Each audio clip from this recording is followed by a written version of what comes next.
ਵਾਹਿਗੁਰੂ ਜੀ।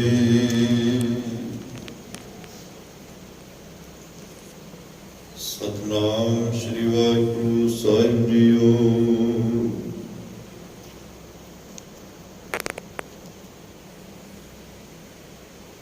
ਸਤਿਨਾਮ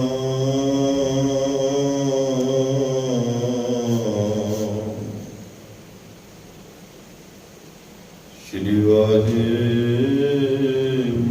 ਸਾਹਿਬ JIO.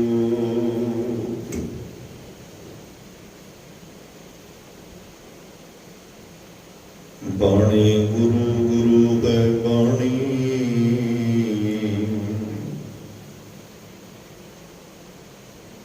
ਵਿੱਚ ਬਾਣੀ ਅੰਮ੍ਰਿਤ ਸਾਰੇ। ਗੁਰਬਾਣੀ ਕਹਿ ਸੇਵਕ ਜਨ ਮਾਨੈ,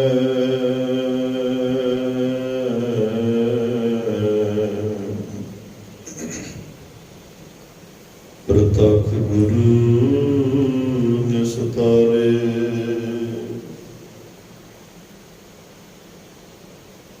ਤੇਰੇ ਕਵਨ ਕਵਨ ਗੁਣ ਕਹਿ ਕਹਿ ਗਾਵਾਂ,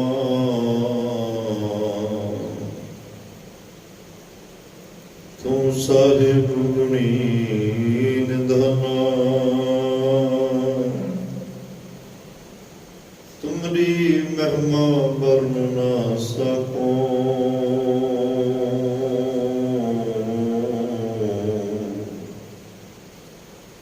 ਤੂੰ ਠਾਕੁਰ ਊਚ ਭਗਵਾਨਾ। ਜੇਤਾ ਜੀਓ ਪਿੰਡ ਸਭ ਤੇਰਾ,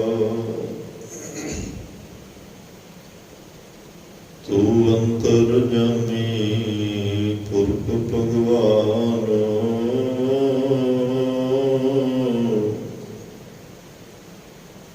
ਦਾਸਨ ਦਾਸ ਕਹਿ ਜਨ ਨਾਨਕ,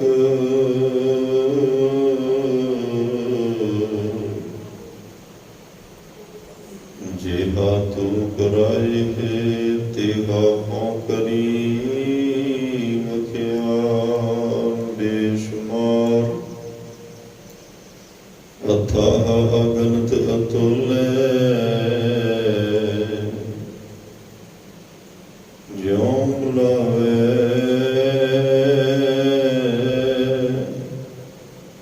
ਤਿਉ ਨਾਨਕ ਦਾਸ ਬੋਲੇ। ਅਗਮ ਅਗੋਚਰ ਸਚ ਸਾਹਿਬ ਮੇਰਾ, ਨਾਨਕ ਬੋਲੇ।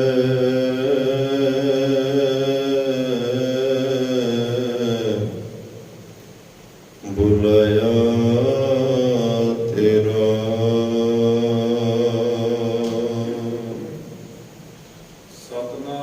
ਸਤਿਨਾਮ ਸ੍ਰੀ ਵਾਹਿਗੁਰੂ ਸਾਹਿਬ ਜੀ। ਜਾਮ ਗੁਰੂ ਹੋਏ ਵਾਲਾ, ਤਨ ਹੈ ਕਿਆ ਗਾਰਵ ਤੇਜਾਏ। ਜਾਮ ਗੁਰੂ ਹੋਏ ਵਾਲਾ, ਲੱਖ ਬਾਹੇ ਕਿਆ ਕੀਜੈ। ਜਾਮ ਗੁਰੂ ਹੋਏ ਵਾਲਾ, ਗਿਆਨ ਅਰ ਧਿਆਨ ਆਨੰਦ ਪਾਰ। ਜਾਮ ਗੁਰੂ ਹੋਏ ਵਾਲਾ, ਸ਼ਬਦ ਸਾਖੀ ਸੋ ਸਚੈ ਘਰ। ਜੋ ਗੁਰੂ ਗੁਰੂ ਹੈ ਨਿਸ ਜਪੈ, ਦਾਸ ਭਟ ਬੇਨਤ ਕਹੈ। ਜੋ ਗੁਰੂ ਨਾਮ ਰਿਤ ਮਹਿ ਧਰੈ, ਸੋ ਜਨਮ ਮਰਨ ਦੋਹ ਥੇਰਾ। ਜੋ ਗੁਰੂ ਗੁਰੂ ਹੈ ਨਿਸ ਜਪੈ, ਦਾਸ ਭਟ ਬੇਨਤ ਕਹੈ।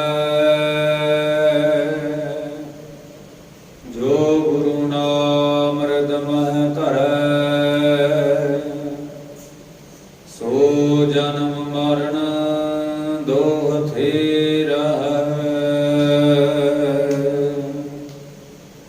ਜਾਮ ਗੁਰੂ ਹੋਏ ਵਾਲਾ ਤਨ ਹੈ ਕਿਆ ਗਾਰ ਵਧੀ ਜਾਏ। ਵਾਹਿਗੁਰੂ ਜੀ ਕਾ ਖਾਲਸਾ ਵਾਹਿਗੁਰੂ ਜੀ ਕੀ ਫਤਿਹ। ਪਰਮ ਸਤਿਕਾਰ ਤੇ ਸਨਮਾਨਯੋਗ ਚਵਰ ਛਤਰ ਤਖਤ ਦੇ ਮਾਲਕ, ਜੁਗੋ ਜੁਗ ਅਟਲ ਸਰਬ ਸਾਂਝੀਵਾਲਤਾ ਦੇ ਪੈਗੰਬਰ, ਦੀਨ ਅਤੇ ਦੁਨੀਆ ਦੇ ਰਾਖੇ, ਮਨੁੱਖਤਾ ਦੇ ਸਾਂਝੇ ਰਹਿਬਰ, ਨਿਮਾਣਿਆਂ ਦੇ ਮਾਣ ਸਤਿਗੁਰੂ, ਨਿਤਾਣਿਆਂ ਦੇ ਤਾਣ ਸਤਿਗੁਰੂ, ਧੰਨ ਧੰਨ ਧੰਨ ਸਾਹਿਬ ਸ੍ਰੀ ਗੁਰੂ ਗ੍ਰੰਥ ਸਾਹਿਬ ਜੀ ਮਹਾਰਾਜ ਸਾਹਿਬਾਂ ਦੀ ਅਪਾਰ ਕਿਰਪਾ, ਬਖਸ਼ਿਸ਼, ਰਹਿਮਤ ਆਪਣੇ ਸਾਰਿਆਂ ਤੇ ਹੋਈ, ਜੋ ਕਿ ਅੰਮ੍ਰਿਤ ਵੇਲੇ ਦੇ ਦੀਵਾਨਾਂ ਦੀ ਹਾਜ਼ਰੀ ਗੁਰਦੁਆਰਾ ਸਿੰਘ ਸ਼ਹੀਦਾਂ ਸੋਹਾਣਾ ਵਿਖੇ ਰਲ ਮਿਲ ਕੇ ਆਪਾਂ ਸਾਰੇ ਭਰ ਰਹੇ ਹਾਂ। ਆਪ ਜੀ ਨੇ ਗੁਰੂ ਸਾਹਿਬ ਦੀ ਕਿਰਪਾ ਨਾਲ ਰੱਬੀ ਗੁਰਬਾਣੀ ਦੇ ਨਿਤਨੇਮ ਸਰਵਣ ਕੀਤੇ। ਆਸਾ ਜੀ ਕੀ ਵਾਰ ਦੇ ਸੰਪੂਰਨ ਕੀਰਤਨ ਸਰਵਣ ਕਰਨ ਦਾ ਸੁਭਾਗ ਸਮਾਂ ਸਤਿਗੁਰਾਂ ਨੇ ਬਖਸ਼ਿਆ। ਉਪਰੰਤ ਚੱਲ ਰਹੀ ਸ੍ਰੀ ਗੁਰੂ ਗ੍ਰੰਥ ਸਾਹਿਬ ਮਹਾਰਾਜ ਜੀ ਦੀ ਲੜੀਵਾਰ ਕਥਾ ਗੁਰ ਸ਼ਬਦ ਵਿਚਾਰ ਨਾਲ, ਬ੍ਰਹਮ ਵਿਚਾਰ ਨਾਲ ਜੁੜਨ ਦਾ ਸੁਭਾਗ ਸਮਾਂ ਵੀ ਆਪਾਂ ਸਾਰਿਆਂ ਨੂੰ ਪ੍ਰਾਪਤ ਹੋਇਆ।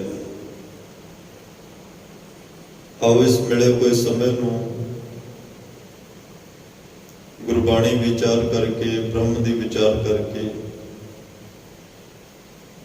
ਧੰਨ ਧੰਨ ਧੰਨ ਸਾਹਿਬ ਸ੍ਰੀ ਗੁਰੂ ਰਾਮਦਾਸ ਸਾਹਿਬ ਸੱਚੇ ਪਾਤਸ਼ਾਹ ਜੀ ਦੀਆਂ ਵਡਿਆਈਆਂ ਗਾਇਨ ਕਰਕੇ, ਜਿੱਥੇ ਅਸੀਂ ਆਪਣਾ ਜੀਵਨ ਸਫਲ ਕਰਨਾ ਹੈ ਉੱਥੇ ਸਤਿਗੁਰਾਂ ਤੋਂ ਜੀਵਨ ਸੇਧ ਲੈ ਕੇ ਸਾਡੀ ਤਾਂ ਕਿ ਗੁਰੂ ਔਰ ਪਰਮਾਤਮਾ ਨਾਲ ਨੇੜਤਾ ਬਣ ਸਕੇ, ਆਪਣੇ ਭਵਿੱਖ ਨੂੰ, ਆਪਣੇ ਮਨੁੱਖਾ ਜੀਵਨ ਨੂੰ ਸਫਲ ਔਰ ਸਾਰਥਕ ਵੀ ਬਣਾਉਣਾ ਹੈ। ਸੰਗਤ ਵਿੱਚ ਆਉਣ ਦਾ ਤਾਂ ਹੀ ਲਾਭ ਹੈ, ਕਥਾ ਕੀਰਤਨ ਸਰਵਣ ਕਰਨ ਦਾ ਤਾਂ ਹੀ ਲਾਭ ਹੈ ਜੇ ਗਾਵੀਏ ਸੁਣੀਏ ਮਨ ਰੱਖੀਏ ਭਾਵ।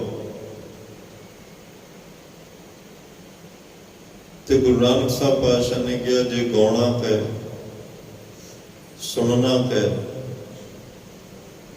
ਤੇ ਮਨ ਵਿੱਚ ਉਹਦਾ ਭਾਵ ਪ੍ਰੇਮ ਵੀ ਪੈਦਾ ਕਰਨਾ ਹੈ। ਕਿਸੇ ਨੇ ਪੁੱਛਿਆ ਪਾਤਸ਼ਾਹ ਜੀ ਗਾਵਾਂਗੇ, ਉੱਚੀ ਉੱਚੀ ਗਾਵਾਂਗੇ, ਸੁਣਾਂਗੇ, ਪ੍ਰਾਪਤੀ ਕੀ ਹੋਏਗੀ? ਮਹਾਰਾਜ ਕਹਿੰਦੇ ਦੁੱਖ ਪਰ ਹਰ ਸੁੱਖ ਕਰ ਲੈ ਜਾਏ। ਉੱਚੀ ਉੱਚੀ ਗਾਉਣ ਦੇ ਨਾਲ, ਸੁਣਨ ਦੇ ਨਾਲ, ਵਾਹਿਗੁਰੂ ਵਾਹਿਗੁਰੂ ਜਪਣ ਦੇ ਨਾਲ ਦੁੱਖ ਪਰ ਹਰ, ਦੁੱਖ ਖਤਮ ਹੋ ਜਾਣਗੇ, ਦੁੱਖ ਤੈਨੂੰ ਛੱਡ ਜਾਣਗੇ ਔਰ ਸੁੱਖ ਕਰ ਲੈ ਜਾਏ। ਸਤਿਗੁਰੂ ਪਾਤਸ਼ਾਹ ਤੈਨੂੰ ਸੁੱਖ ਦੀ ਦਾਤ ਬਖਸ਼ ਦੇਣਗੇ, ਜਿਹੜਾ ਸਦੀਵ ਸੁੱਖ ਹੈ, ਮਨ ਦਾ ਸੁੱਖ ਹੈ। ਜਿਸ ਵੀ ਹਾਲਾਤ ਵਿੱਚ ਹੋਵੇਂ, ਜਿਸ ਵੀ ਅਵਸਥਾ ਵਿੱਚ ਹੋਵੇਂ, ਉੱਥੇ ਹੀ ਖੁਸ਼ ਰਵੇਂ। ਇਹ ਦਾਤ ਸਤਿਗੁਰੂ ਪਾਤਸ਼ਾਹ ਤੋਂ ਮਿਲ ਜਾਏਗੀ। ਆਪਣੇ ਹਾਲਾਤਾਂ ਮੁਤਾਬਕ ਖੁਸ਼ ਰਹਿਣਾ ਇਹ ਗੁਰੂ ਕੋਲ ਦਾਤ ਹੈ ਤੇ ਗੁਰੂ ਤੋਂ ਬਖਸ਼ਿਆ ਹੋਇਆ ਨੂੰ ਇਹ ਦਾਤ ਮਿਲਦੀ ਹੈ। ਨਹੀਂ, ਹਾਲਾਤਾਂ ਮੁਤਾਬਕ ਹਰ ਕੋਈ ਖੁਸ਼ ਨਹੀਂ ਰਹਿ ਸਕਦਾ। ਇੱਕ ਹਾਲ ਹੁੰਦਾ ਹੈ, ਇੱਕ ਹਾਲਾਤ ਹੁੰਦੇ। ਸਾਡੇ ਹਾਲ ਜਿਹੜੇ ਆ ਉਹ ਹਾਲਾਤਾਂ ਤੇ ਡਿਪੈਂਡ ਕਰਦੇ ਆ। ਹਾਲਾਤ ਚੰਗੇ ਨੇ, ਹਾਲ ਵੀ ਚੰਗਾ। ਹਾਲਾਤ ਚੰਗੇ ਹੋਣ, ਕਿਸੇ ਨੂੰ ਪੁੱਛੋ ਕੀ ਹਾਲ ਤੇਰਾ, ਉਹ ਕਹੇਗਾ ਚੜ੍ਹਦੀ ਕਲਾ। ਹਾਲਾਤ ਮਾੜੇ ਹੋਣ, ਉਹਨੂੰ ਪੁੱਛੋ ਕੀ ਹਾਲ ਆ, ਕਹੇਗਾ ਜੀ ਪੁੱਛੋ ਨਾ ਬਹੁਤ ਬੁਰਾ ਹਾਲ ਹੈ। ਕਿਉਂਕਿ ਹਾਲਾਤ ਮਾੜੇ ਹੋ ਗਏ, ਹਾਲ ਵੀ ਮਾੜਾ ਹੋ ਗਿਆ। ਪਰ ਸਤਿਗੁਰੂ ਜਿਹੜਾ ਸੁਖ ਬਖਸ਼ਣਗੇ, ਸਤਿਗੁਰੂ ਦੇ ਚਰਨਾਂ ਨਾਲ ਜੁੜਿਆ ਜਿਹੜੀ ਦਾਤ ਦੀ ਪ੍ਰਾਪਤੀ ਹੋਏਗੀ, ਅਨੰਦਪੁਰ ਸਾਹਿਬ ਦੀ ਧਰਤੀ ਤੇ ਜੇ ਬੈਠੇ ਹੋ ਤਾਂ ਵੀ ਹਾਲ ਚੜ੍ਹਦੀ ਕਲਾ ਵਿੱਚ ਹੈ। ਜੇ ਪਰਿਵਾਰ ਵਿਛੜ ਗਿਆ, ਚਮਕੌਰ ਸਾਹਿਬ ਦਾ ਸਾਕਾ ਵਾਪਰ ਗਿਆ, ਸਭ ਕੁਝ ਜਾਂਦਾ ਰਿਹਾ, ਮਾਛੀਵਾੜੇ ਦਾ ਜੰਗਲ ਆਇਆ, ਤਾਂ ਵੀ ਜੇ ਕੋਈ ਪੁੱਛੇ ਠੀਕ ਹੋ ਤਾਂ ਵੀ ਹਾਲ ਚੜ੍ਹਦੀ ਕਲਾ 'ਚ ਹੈ। ਕਿਉਂਕਿ ਸੁੱਖ ਅੰਦਰ ਦਾ ਹੈ, ਦੁੱਖ ਸੁੱਖ ਮਨ ਦੀ ਅਵਸਥਾ ਹੈ। ਫਿਰ ਚਲੋ ਅੱਜ ਇਹ ਵਿਸ਼ਾ ਨਹੀਂ, ਆਪਾਂ ਸੰਗਤ ਵਿੱਚ ਬੈਠੇ ਹਾਂ, ਸੰਗਤ ਵਿੱਚ ਬੈਠ ਕੇ ਇਹੋ ਜਿਹੇ ਦੇਵੀ ਗੁਣਾਂ ਦੀ, ਰੱਬੀ ਗੁਣਾਂ ਦੀ ਦਾਤ ਪ੍ਰਾਪਤ ਹੁੰਦੀ ਹੈ। ਜਨਮ ਜਨਮ ਦੇ ਜਿਹੜੇ ਦੁੱਖ ਲੱਗੇ ਨੇ ਉਹ ਖਤਮ ਹੁੰਦੇ ਨੇ। ਅੱਜ ਦੇ ਇਸ ਪਾਵਨ ਪਵਿੱਤਰ ਸਵਈਏ ਦੇ ਵਿੱਚ ਭੱਟ ਨਲ ਜੀ, ਜਿੱਥੇ ਹਰ ਰੋਜ਼ ਰੱਬੀ ਬਖਸ਼ਿਸ਼ਾਂ ਵਰਤਾ ਰਹੇ ਨੇ, ਸਾਨੂੰ ਸਾਰਿਆਂ ਨੂੰ ਧੰਨ ਧੰਨ ਸਾਹਿਬ ਸ੍ਰੀ ਗੁਰੂ ਰਾਮਦਾਸ ਪਾਤਸ਼ਾਹ ਦੇ ਚਰਨਾਂ ਨਾਲ ਜੋੜ ਰਹੇ ਆ। ਅੱਜ ਉਹ ਕਹਿ ਰਿਹਾ, ਭਾਈ ਜਿਸ ਦੇ ਵੱਲ ਧੰਨ ਗੁਰੂ ਰਾਮਦਾਸ ਪਾਤਸ਼ਾਹ ਹੋਣ, ਉਹਦੇ ਮਨ ਵਿੱਚ ਧਨ ਦਾ ਹੰਕਾਰ ਨਹੀਂ ਰਹਿੰਦਾ ਤੇ ਉਹ ਹੰਕਾਰ ਕਰਮ ਦਿੰਦਾ ਵੀ ਨਹੀਂ। ਜਿਹਦੇ ਵੱਲ ਧੰਨ ਗੁਰੂ ਰਾਮਦਾਸ ਪਾਤਸ਼ਾਹ ਹੋਣ, ਉਹਦੇ ਲੱਖਾਂ ਹੀ ਦੁਸ਼ਮਣ ਹੋਣ, ਕੋਈ ਉਹਦਾ ਵਾਲ ਵੀ ਵਿੰਗਾ ਨਹੀਂ ਕਰ ਸਕਦਾ। ਜਿਹਦੇ ਵੱਲ ਧੰਨ ਧੰਨ ਸਾਹਿਬ ਸ੍ਰੀ ਗੁਰੂ ਰਾਮਦਾਸ ਪਾਤਸ਼ਾਹ ਹੋਣ, ਜਿਹਦੇ ਉੱਤੇ ਧੰਨ ਧੰਨ ਸਾਹਿਬ ਸ੍ਰੀ ਗੁਰੂ ਰਾਮਦਾਸ ਪਾਤਸ਼ਾਹ ਦੀ ਰੱਬੀ ਰਹਿਮਤ ਕਿਰਪਾ ਹੋਵੇ, ਤਾਂ ਉਹਨੂੰ ਰੱਬ ਦੇ ਘਰ ਦਾ ਗਿਆਨ ਔਰ ਰੱਬ ਦੇ ਘਰ ਦਾ ਧਿਆਨ, ਇਹ ਦਾਤਾਂ ਗੁਰੂ ਤੋਂ ਪ੍ਰਾਪਤ ਹੁੰਦੀਆਂ ਨੇ। ਉਹਨੂੰ ਕਿਸੇ ਹੋਰ ਪਾਸੇ ਭੱਜਣ ਦੀ ਲੋੜ ਨਹੀਂ। ਧੰਨ ਗੁਰੂ ਰਾਮਦਾਸ ਸਾਹਿਬ ਸੱਚੇ ਪਾਤਸ਼ਾਹ ਦੇ ਕੋਈ ਚਰਨਾਂ ਨਾਲ ਜੁੜ ਜਾਏ, ਉਹਨੂੰ ਆਪਣੇ ਚਰਨਾਂ ਨਾਲ ਜੋੜ ਕੇ ਸ਼ਬਦ ਦੀ ਲਾਗ ਲਾ ਕੇ ਪ੍ਰਮਾਤਮਾ ਨਾਲ ਜੋੜ ਦਿੰਦੇ ਆ। ਧੰਨ ਗੁਰੂ ਰਾਮਦਾਸ ਪਾਤਸ਼ਾਹ ਭਾਈ ਜਿਹਦੇ ਤੇ ਦਿਆਲ ਹੋ ਜਾਣ, ਮਿਹਰਬਾਨ ਹੋ ਜਾਣ, ਜਿਹੜਾ ਗੁਰੂ ਰਾਮਦਾਸ ਮਹਾਰਾਜ ਦੇ ਚਰਨਾਂ ਨਾਲ ਜੁੜ ਜਾਏ, ਉਹਦੇ ਹਿਰਦੇ ਵਿੱਚ ਪਰਮਾਤਮਾ ਦਾ ਨਾਮ ਸ਼ਬਦ ਟਿਕਾ ਕੇ ਉਹਦੇ ਹਿਰਦੇ ਵਿੱਚ ਪਰਮਾਤਮਾ ਪ੍ਰਗਟ ਕਰ ਦਿੰਦੇ, ਉਹਦਾ ਜੀਵਨ ਸਫਲ, ਉਹਦਾ ਜਨਮ ਮਰਨ ਕੱਟ ਦਿੰਦੇ। ਅੱਜ ਦੇ ਬਚਨ ਦਾ ਇਹੀ ਸਾਰਥਕ ਉਪਦੇਸ਼ ਹੈ। ਤੇ ਪਹਿਲੇ ਬਚਨ ਵਿੱਚ ਉਹਨਾਂ ਕਿਹਾ ਕਿ ਹੰਕਾਰ ਨਹੀਂ ਰਹਿੰਦਾ। ਚਲੋ ਇੱਥੇ ਧਨ ਦੀ ਗੱਲ ਹੈ, ਪਰ ਹੰਕਾਰ ਤਾਂ ਕਿਸੇ ਵੀ ਚੀਜ਼ ਦਾ ਹੋਵੇ, ਉਹ ਗੁਰੂ ਨੂੰ ਨਹੀਂ ਪਾਉਂਦਾ, ਗੁਰੂ ਨੂੰ ਚੰਗਾ ਨਹੀਂ ਲੱਗਦਾ।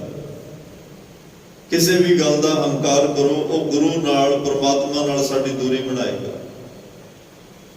ਧਰਮ ਦੀ ਦੁਨੀਆ ਦੇ ਵਿੱਚ ਵੀ ਧਰਮ ਕਮਾਉਣ ਵਾਲਿਆਂ ਨੂੰ ਵੀ ਜਦੋਂ ਹੰਕਾਰ ਹੋਇਆ ਨਾ, ਵੀ ਅਸੀਂ ਬਹੁਤ ਵੱਡੇ ਜਪੀ ਤਪੀ ਹੋ ਗਏ, ਅਸੀਂ ਬੜੇ ਵੱਡੇ ਰਿਸ਼ੀ ਮੁਨੀ ਹੋ ਗਏ, ਅਸੀਂ ਬਹੁਤ ਵੱਡੇ ਤਪਸਵੀ ਹੋ ਗਏ, ਸਾਡੇ ਵਰਗਾ ਜਪ ਕਿਸੇ ਕੋਲ ਨਹੀਂ, ਤਪ ਕਿਸੇ ਕੋਲ ਨਹੀਂ, ਸਾਡੇ ਵਰਗੀ ਤਪੱਸਿਆ ਕਿਸੇ ਕੋਲ ਨਹੀਂ, ਇਸ ਗੱਲ ਦਾ ਵੀ ਹੰਕਾਰ ਹੋਇਆ।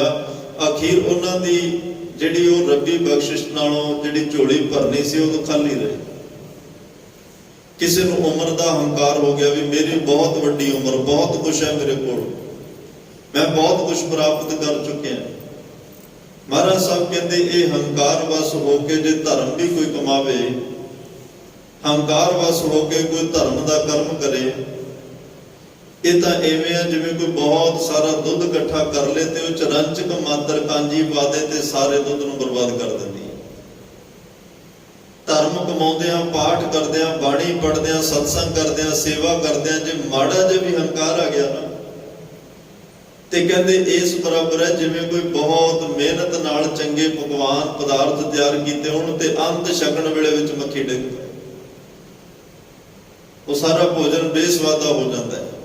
ਜਿਹਨੂੰ ਗੁਰੂ ਤੇਗ ਬਹਾਦਰ ਸਾਹਿਬ ਨੇ ਕਿਹਾ, ਤੀਰਥ ਵਰਤ ਅਰਦਾਨ ਕਰ, ਮਨ ਮੈਂ ਧਰੈ ਗੁਮਾਨ। ਤੀਰਥਾਂ ਤੇ ਜਾਣਾ, ਵਰਤ ਰੱਖਣਾ ਸਾਡਾ ਧਰਮ ਇਜਾਜ਼ਤ ਨਹੀਂ ਦਿੰਦਾ, ਗੁਰਮਤਿ ਇਜਾਜ਼ਤ ਨਹੀਂ ਦਿੰਦੀ, ਪਰ ਜਿਹੜੇ ਰੱਖਦੇ ਨੇ, ਕਿਉਂਕਿ ਇਹ ਦੇਸ਼ ਰਿਸ਼ੀਆਂ ਮੁਨੀਆਂ ਦਾ ਦੇਸ਼ ਹੈ, ਵੱਖ-ਵੱਖ ਧਰਮਾਂ ਦੇ ਨਾਲ, ਵੰਨ ਸੁਵੰਨਤਾ ਦੇ ਨਾਲ ਸਜਿਆ ਹੋਇਆ ਦੇਸ਼ ਹੈ। ਹਰ ਇੱਕ ਜਾਤ ਪ੍ਰਾਂਤ ਦਾ ਇਨਸਾਨ ਇਸ ਦੇਸ਼ ਵਿੱਚ ਵਸਦਾ ਹੈ। ਰਿਸ਼ੀਆਂ ਮੁਨੀਆਂ ਦੀ ਧਰਤੀ ਹੈ, ਗੁਰੂਆਂ ਪੀਰਾਂ ਦੀ ਧਰਤੀ ਹੈ, ਪੀਰ ਪੈਗੰਬਰਾਂ ਦੀ ਧਰਤੀ ਹੈ। ਸੰਤ ਸਮੂਹ ਅਨੇਕ ਮਤੀ ਕੇ, ਕਿਸੇ ਨੂੰ ਮਾੜਾ ਕਹੀਏ ਕਿਸੇ ਨੂੰ ਚੰਗਾ ਕਹੀਏ, ਇਹ ਕਿਸੇ ਕੋਲੇ ਵੀ ਅਧਿਕਾਰ ਨਹੀਂ। ਸਾਰਿਆਂ ਨੂੰ ਆਪੋ ਆਪਣੇ ਧਰਮ ਚੰਗੇ। ਜਿਵੇਂ ਗੁਰੂ ਗੋਬਿੰਦ ਸਿੰਘ ਸਾਹਿਬ ਪਾਤਸ਼ਾਹ ਨੂੰ ਇੱਕ ਫਕੀਰ ਨੇ ਪੁੱਛਿਆ ਵੀ ਧਰਮ ਤੁਹਾਡਾ ਚੰਗਾ ਕਿ ਮੇਰਾ ਚੰਗਾ? ਮਹਾਰਾਜ ਕਹਿੰਦੇ ਤੁਮ ਕੋ ਤੁਮਾਰਾ ਖੂਬ, ਹਮ ਕੋ ਹਮਾਰਾ ਖੂਬ। ਪਰ ਅਸੀਂ ਕਈ ਵਾਰ ਅਣਜਾਣ ਵਸ ਹੋ ਕੇ ਦੂਸਰੇ ਦੇ ਧਰਮ ਨੂੰ, ਦੂਸਰੇ ਨੂੰ ਛੋਟਾ ਤੇ ਆਪਣੇ ਆਪ ਨੂੰ ਵੱਡਾ ਕਰਨ ਦੀ ਕੋਸ਼ਿਸ਼ ਕਰਦੇ ਆ, ਜਦ ਕਿ ਇਹ ਕੰਮ ਤਾਂ ਧੰਨ ਗੁਰੂ ਨਾਨਕ ਸਾਹਿਬ ਪਾਤਸ਼ਾਹ ਨੇ ਵੀ ਨਹੀਂ ਕੀਤਾ।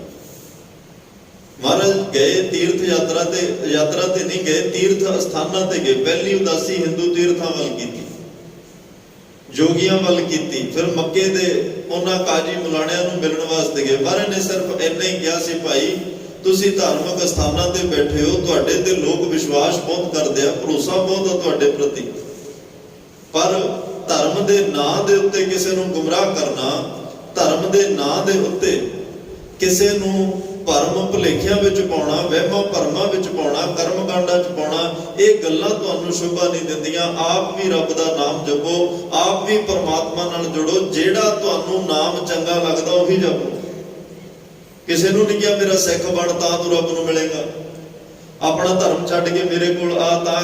ਤੁਸੀਂ ਧੰਨ ਗੁਰੂ ਨਾਨਕ ਸਾਹਿਬ ਮਹਾਰਾਜ ਦੇ ਬੇਅੰਤ ਰਾਈਟਰਾਂ ਨੇ ਉਹਨਾਂ ਦੇ ਜੀਵਨ ਇਤਿਹਾਸ ਲਿਖੇ ਨੇ। 3 ਜਨਮ ਸਾਖੀਆਂ ਸਾਡੇ ਕੋਲ। ਭਾਈ ਸਾਹਿਬ ਭਾਈ ਵੀਰ ਸਿੰਘ ਨੇ ਗੁਰੂ ਨਾਨਕ ਚਮਤਕਾਰ ਲਿਖਿਆ। ਸ਼੍ਰੀ ਗੁਰੂ ਪ੍ਰਤਾਪ ਸੂਰਜ ਤੋਂ ਪਹਿਲਾਂ ਸ਼੍ਰੀ ਨਾਨਕ ਪ੍ਰਕਾਸ਼ ਆਉਂਦਾ ਹੈ। ਕਿਤੇ ਵੀ ਗੁਰੂ ਨਾਨਕ ਸਾਹਿਬ ਨੇ ਕਿਸੇ ਨੂੰ ਇਹ ਨਹੀਂ ਕਿਹਾ ਮੇਰਾ ਸਿੱਖ ਬਣ ਤਾਂ ਮੈਂ ਤੇਰਾ ਭਲਾ ਕਰਨਾ।